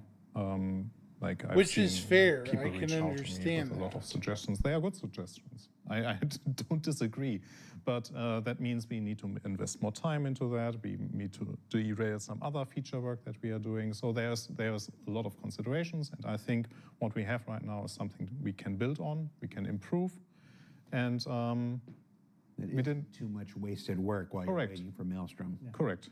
Yeah, that's the big topic. We cannot. You know, every minute you put into this is work that has to be replaced when Maelstrom comes in. So not every minute, but there's going to be some calculus here. At least we try to be smart about some decisions that we take now, so we don't have to. So it's always the problem. I mean, John, you and I have done enough of these shows where it's like we would love to do that, but we know we'd have to replace that afterwards. So rather than do work that you know you have to throw out, let's work on things that we know actually have a chance at staying and continuing. And I was surprised when I saw the armor stuff go in, because I knew, well, I thought we were doing Maelstrom and stuff. But again, it's like there are experiences that can be tested now. There's data that can be gathered now by doing this work with armor today while you're waiting for Maelstrom. Like I said, you wanted to test out how this feels and that feels. You can get that feedback now without having to wait for Maelstrom, and then maybe it would affect certain things with Yeah, I can already say that some of the observations and some of the feedback that we got definitely ended up on our notes list for Maelstrom once it comes to the PU. So some things that we see that are where the armor system is already a direct copy of how Maelstrom works, but then we notice, okay, we have to adjust those. So we already have notes for Maelstrom to be adjusted exactly the way that we are adjusting the armor system. So it helps us in the long run. So we have to spend less time in iterating over the Maelstrom system because we are already doing that in a different system, but it's the same. Yeah. And for those who might take this like, well, if that's how it was, then this must not mean very good for Squadron. Again, single player, curated experience, massively multiplayer online, you know, space game. The distinctions are night and day. It can work wonderfully for the curated experience that we're building there, and just not here, which is where all the additional work comes from. Now that PDCs, point defense cannons, or point defense turrets, and we tried to call them PDTs, but it's hard to rebrand something. Now that PDTs with automated combat functionality have been implemented, will the auto turret drones deployed by something like the Aegis Nautilus work in similar fashion? So drones are a big topic for us, and that is base building. So I think we talked about that in CitizenCon. Where did we show? A little bit. Yeah. So no, drones are a key or an essential part for base building. And the moment that we have that tech, that opens up all the opportunities for, again, right? So many ships. So many ships. So it's basically, again, like from crafting, base building, into drones, into opening up for all the features that we have ships with. Yeah, So- and for that very specific Nautilus turret mine example, yes, you would have the drone side of it, but also the turret on it would function how PDTs work. But there's also things we want to do to PDTs between now and then to make them better. At the moment, they're very binary, like they're powered, they do whatever they want. We want Still to give you here, controls, chat. like, Just maybe don't auto-engage immediately. Maybe wait for me to have confirmation. Only target select things. Ignore this. Like, don't target fighters. Don't waste your ammo on fighters. Only go for torpedoes, or change. Internally, they have a fixed threat order of like do torpedoes first, then do missiles, then do ships, then do other things. And maybe you don't want that order. Maybe you want to have ships first and you don't want to have them, we want to give players that control. And when you have that on your PDTs and then on a drone, and then in the Nautilus, then it's a much more compelling experience. The minute you give me the ability to set my target priorities for my PDTs, I'm just taking something with like 15 some odd PDTs, like theaters or whatever, and I'm setting it only for people, and I'm flying over Jumptown, and just being like, bye. I'm just gonna fly upside down right over Jumptown. Just be like, of course, I'm not taking my Idris upside down, but you get the idea. 890 jump has a lot of PDTs on it, doesn't it? Kraken full of MDTs. Oh yeah, Kraken with the MDTs, the MDCs on top, or yeah. Don't quit your day Rich. job, Jared, Anybody? which is quite a Ground few. vehicles. Like honestly, my this favorite is the subject. question. Just ground vehicles. We talk about ground vehicles almost as long as we've talked about the next version of the flight model. Yeah. Like, So the two things are connected. So we wanted to complete what we think is the new flight experience first before we moved our resources onto the ground vehicles. But, well, it was like 3 years ago now, we did do a update in a very limited slot of time we had to introduce a new time model, some new suspension physics, and just generally how they behave. Now, by going this route of how the flight model behaves in terms of going for realism, but accessibility and just the thing feeling good in the game, it made the ground vehicles better, but also introduced some of the problems in the ground vehicles because we freed up the physics to react more kind of realistically, which inherently makes them look unrealistic at times because we're hitting solid objects with the bottom of the vehicle or with the suspension kind of funny, and the vehicles would do strange things. And that's just down to the fact that we've got work to do. So we've got a framework of the ground vehicles, and interesting enough, we've got a meeting very, very soon to discuss the kind of ground vehicle 1.0 plan of what we want to achieve with ground vehicles. Because as we do base building, we do combined arms, the ground vehicles are going to become even more important for the universe. So we've got a plan to improve the time model, the suspension, but just the general way that the vehicles interact with our world. It's when you hit rocks and stuff, the vehicles don't flip over and crash all the time and feel very strange. You feel like they don't have mass because the vehicles do have mass, but the force that is generated is a very hard force. It's a very kind of simple calculation of just you hit objects, force generated, force is applied to the ground vehicle. But we're going to start controlling that so it feels much more natural. And also, we're looking at converting the ground vehicles to the exact same systems that the spaceships work on as well. So they'll have an engine, power plant, and everything will work as a normal Star Citizen vehicle does as well.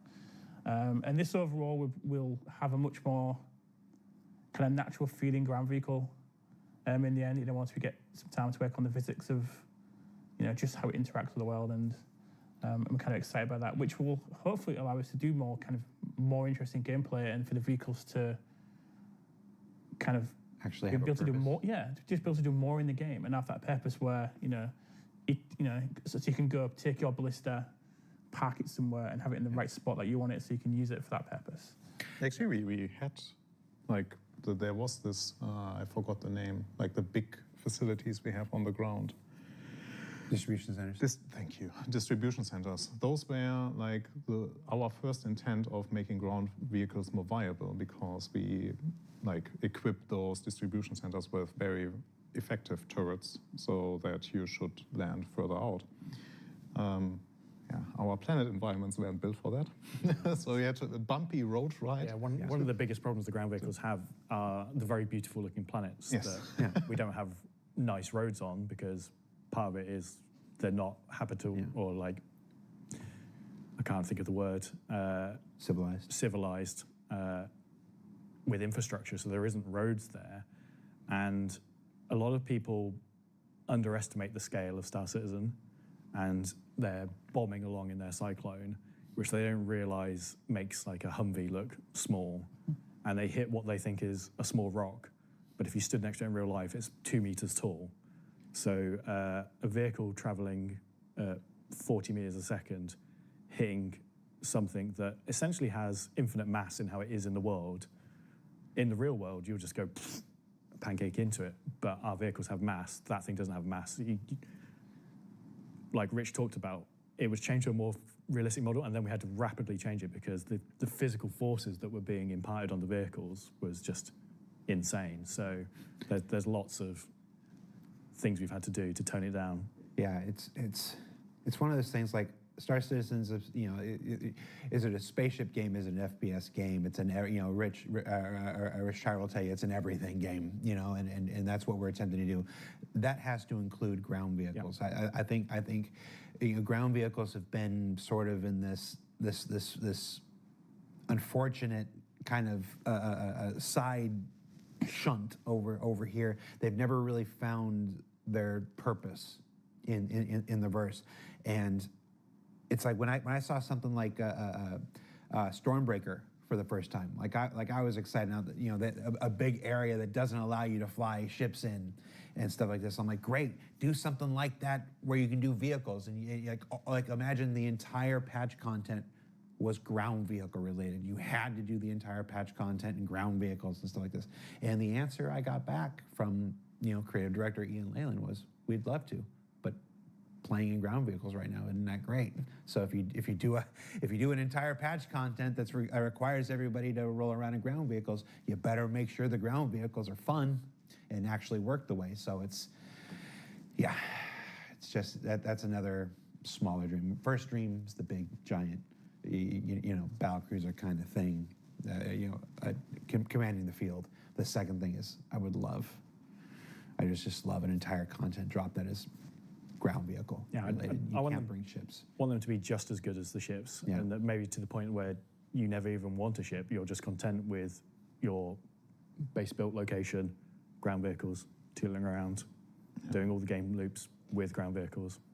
Adding to that, even it's like, so right now it's like also not the most convenient thing to call your ground vehicles. So that is something that we have on our list also for ages at this point, which is ground vehicles through freight elevator or nested spawning of ships with ground vehicles.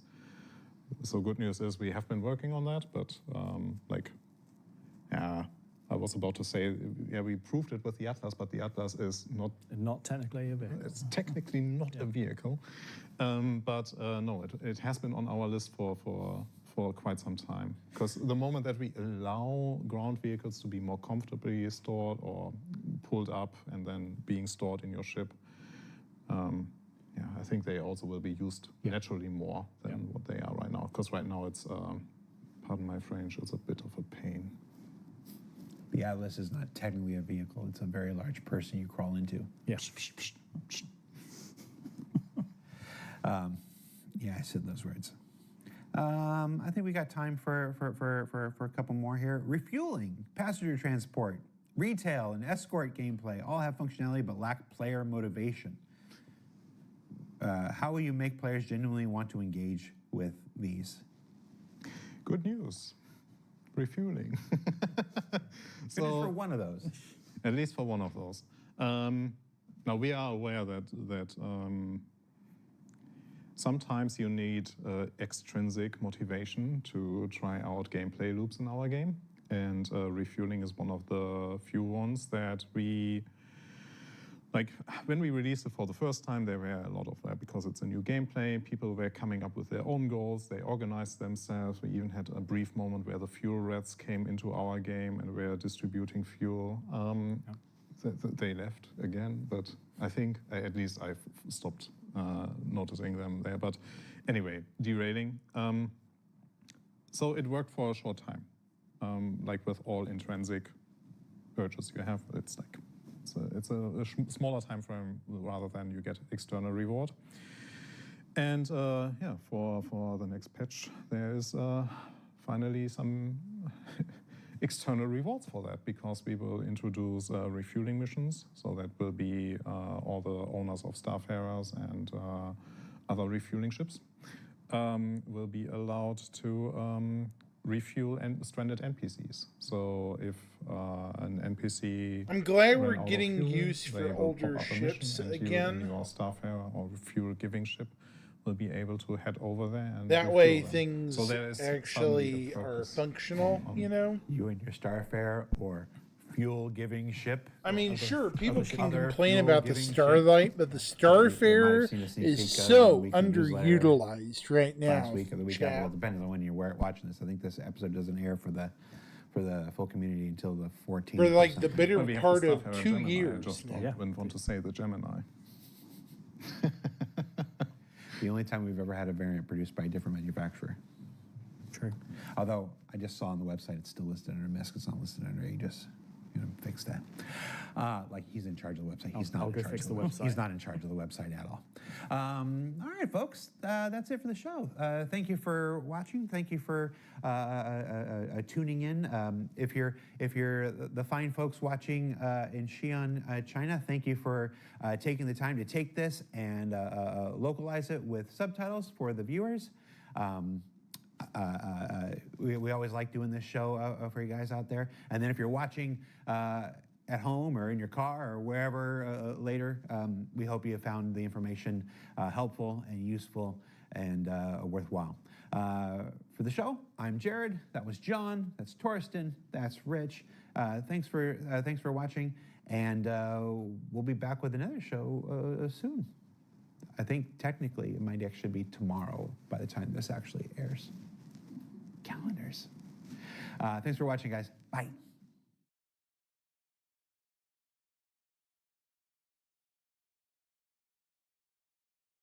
That was a reasonably good Star Citizen Live, I'll admit. Was it perfect? No. Answered a bunch of questions, some upcoming. Really hopeful we get more, of the paths they talked about at that one point in the video. Crafting, obviously refining in the works soon, because I can't stress enough, I want to be able to craft and refine material and use it,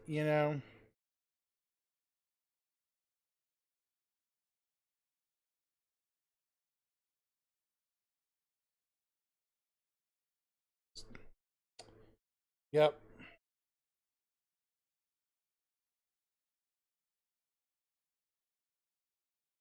Definitely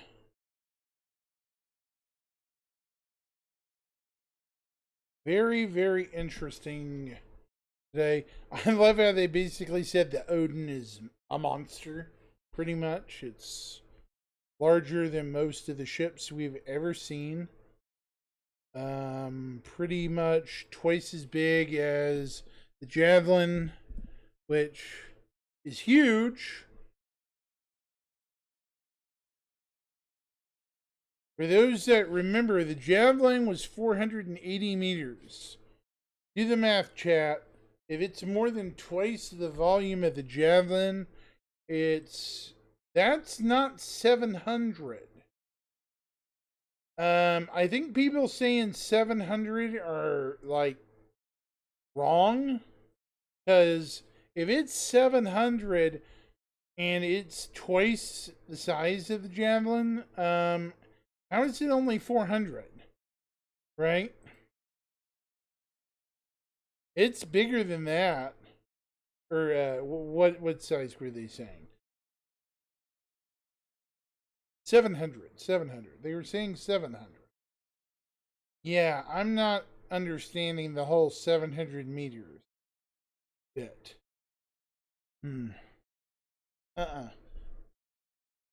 Wow.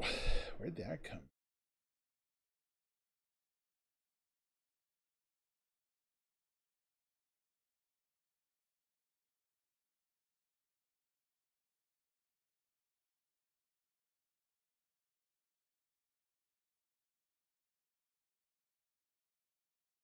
Maybe I'm just misreading it. Either way, it is a monster of a ship. I don't know how cheap it will be. I'm assuming not cheap at all. It's going to be extraordinarily expensive. There's no way it's going to be cheap, chat. No way. No.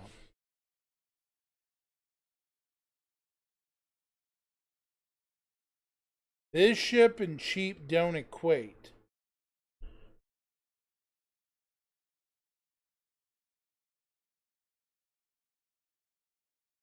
Perfect for box missions. Rufus has got jokes today, chat. Rufus has jokes, and terrible ones at that.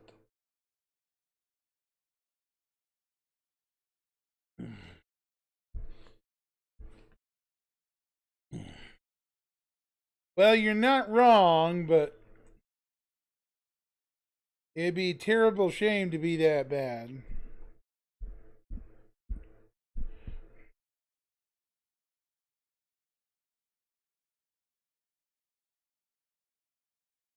Yeah.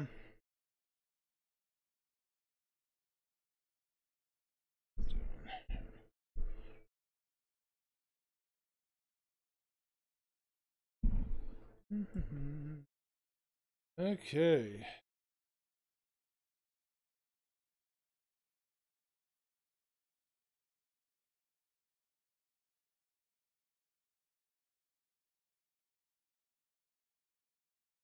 Perfect for box missions, he says. That's funny. Yeah. Well, maybe, but it's one. Where would you land the dang thing, Rufus? I mean, come on. Greetings, Easy Games. How are you today? 07. Welcome.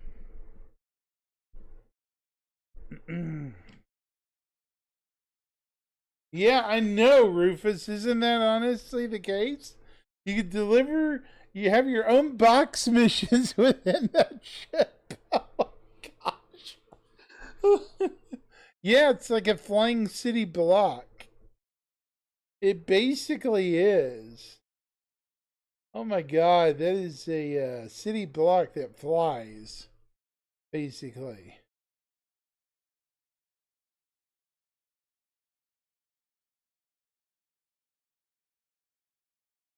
Yeah, the thing is huge. We'll put it that way, yeah.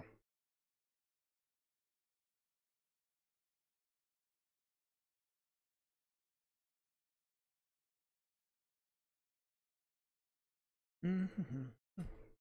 Oh, what?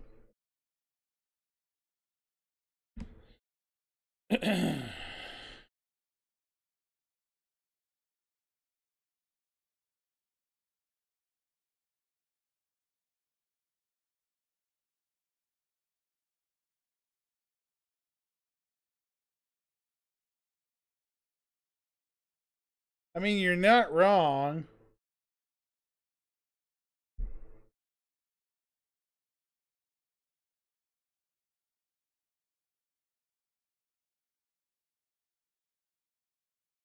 That's the terrifying thing.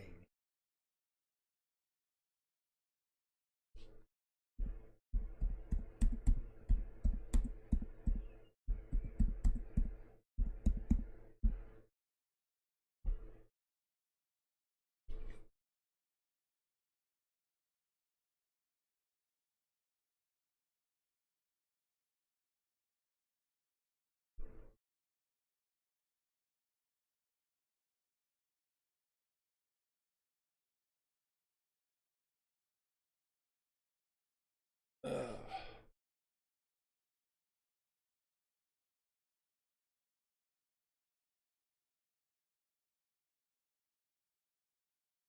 Hmm.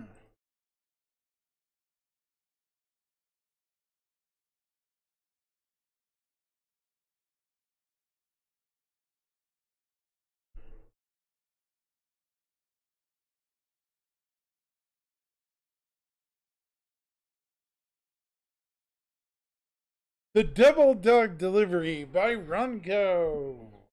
Yes. What Rufus said. The Double Dog Delivery by Ronco. When you want it wrong, call Ronco.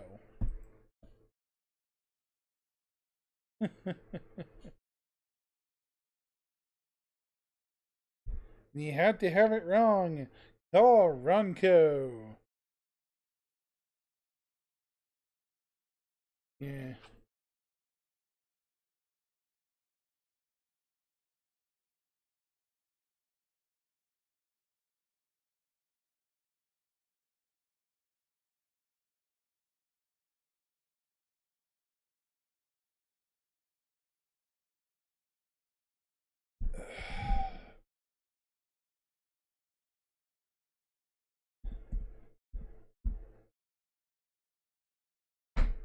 Trademark and registered. You're making me have a good day, dude. I don't know why. Oh my god. I'm waiting on the PTU patch to be announced. That way I can go in there and jam. So, yeah.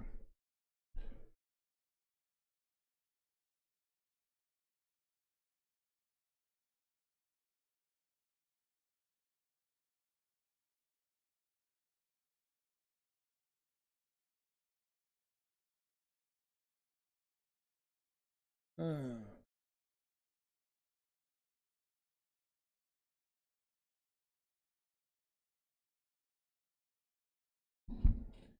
Once it does, I'm going to switch to a different computer and attempt to pull out the Iron Chad, which should be a very interesting ship.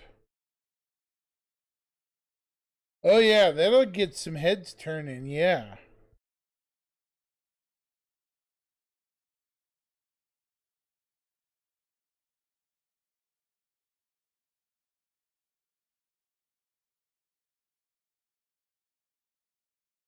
Should be up any time now, I would think.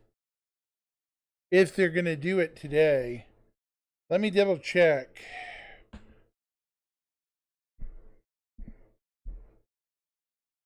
Tracker.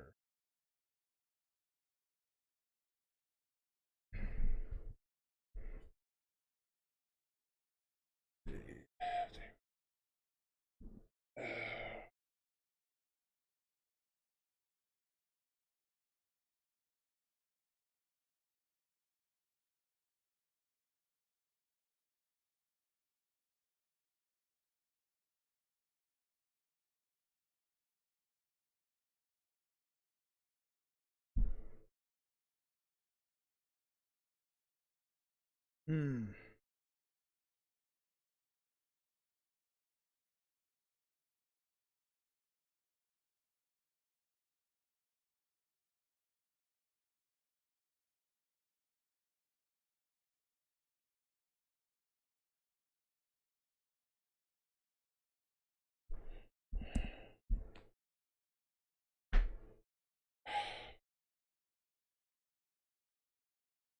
Spectrum.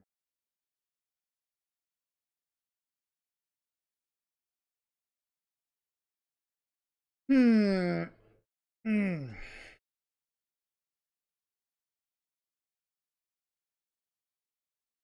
What's going on?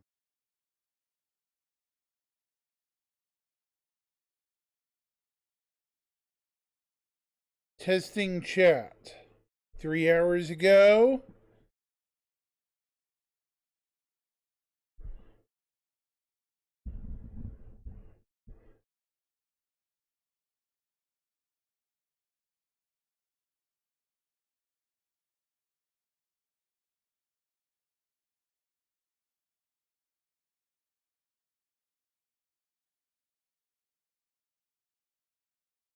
Huh. Okay.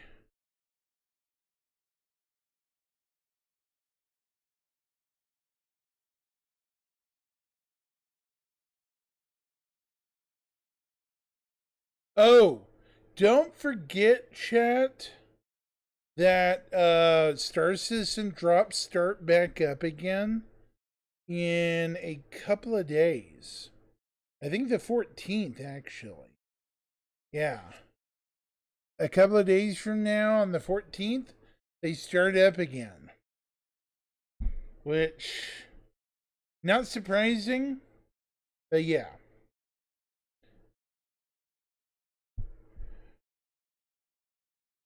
Does anyone remember what it is? Some sort of flight suit, right?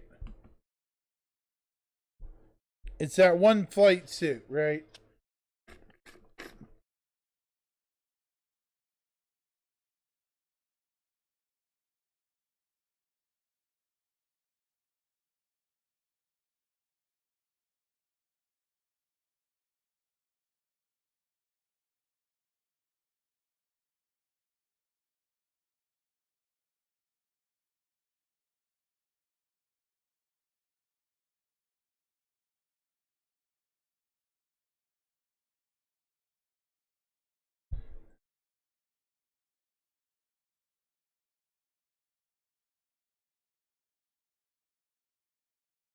Yeah.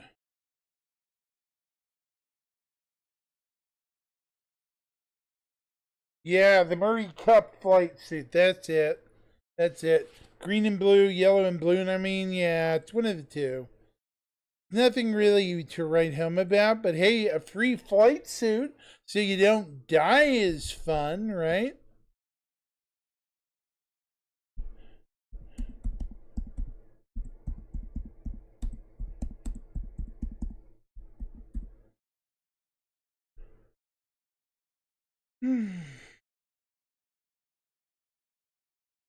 I mean, free is free, right?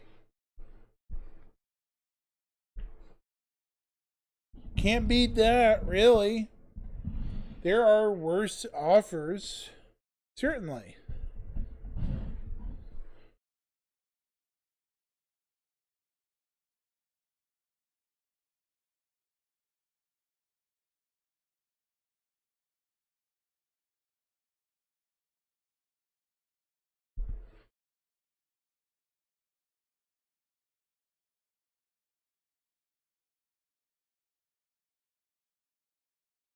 Hmm.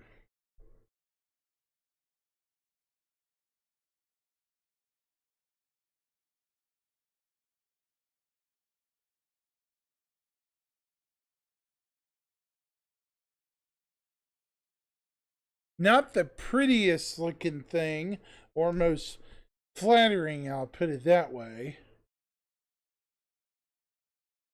But, yeah.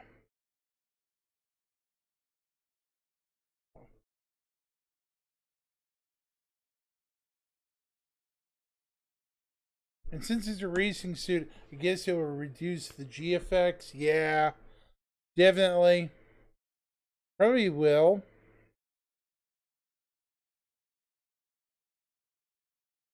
That's more than likely what it'll do, considering it's a G suit, not a standard armor suit, you know?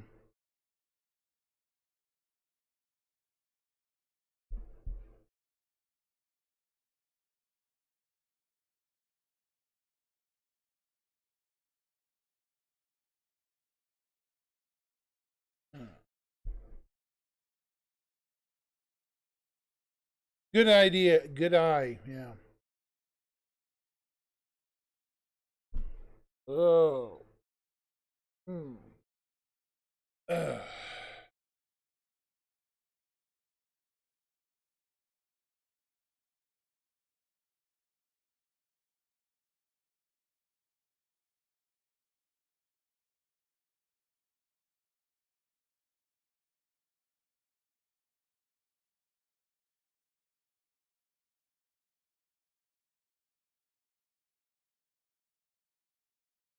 Huh.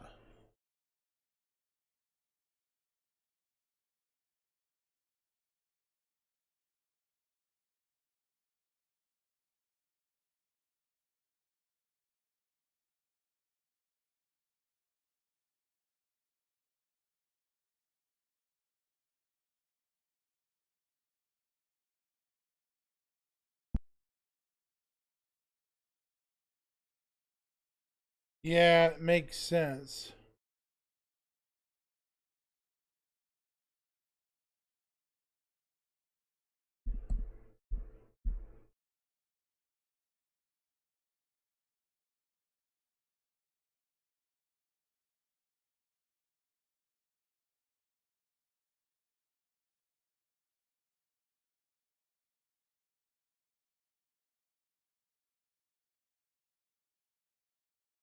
Oh.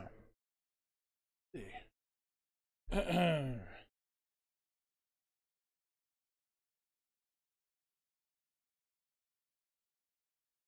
Definitely.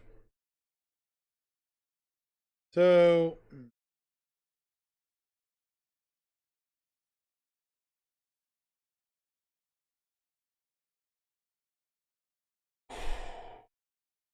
what do you think, Rufus?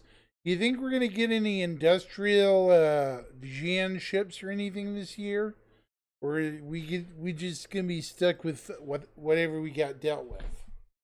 Yeah, I'd like to think we're gonna get more stuff later in the year.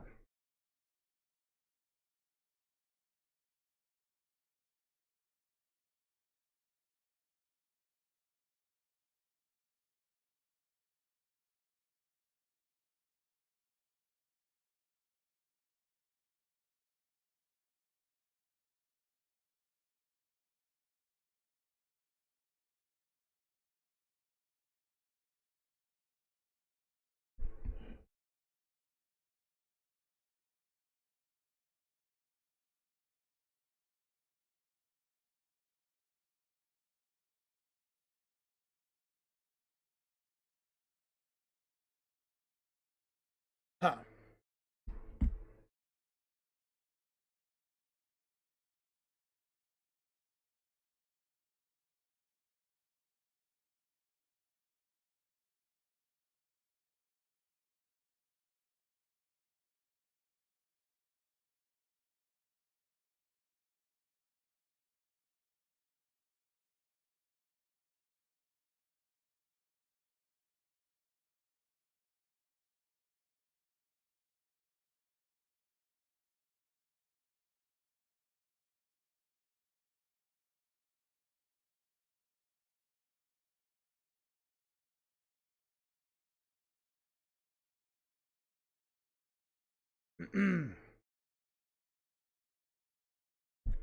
Okay, so I'm gonna have to wrap this up for a bit. Might take a break for a bit until the Ironclad comes online later tonight. Hopefully it does, because I want to mess around with it. Obviously.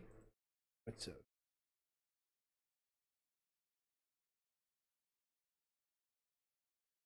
Yeah.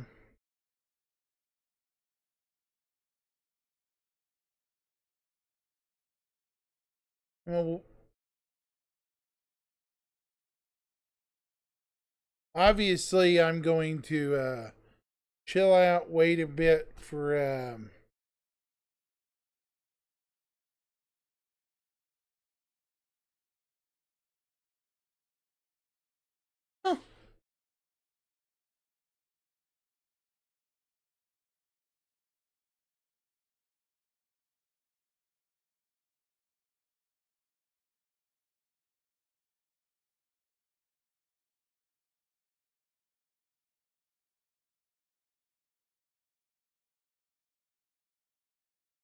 anyways, chat, I am going to, let me see here, send you guys somewhere. Let me see who I can send. I'm gonna raid a channel. I don't know who yet. Let's raid following. Who will be following that I can raid?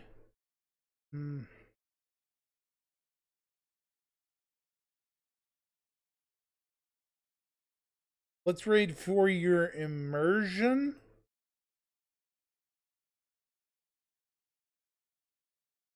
Start raid. Y'all go give them a follow. I'm gonna peace out here for a bit. Why did it freeze? And I'm gonna see you guys later. Peace.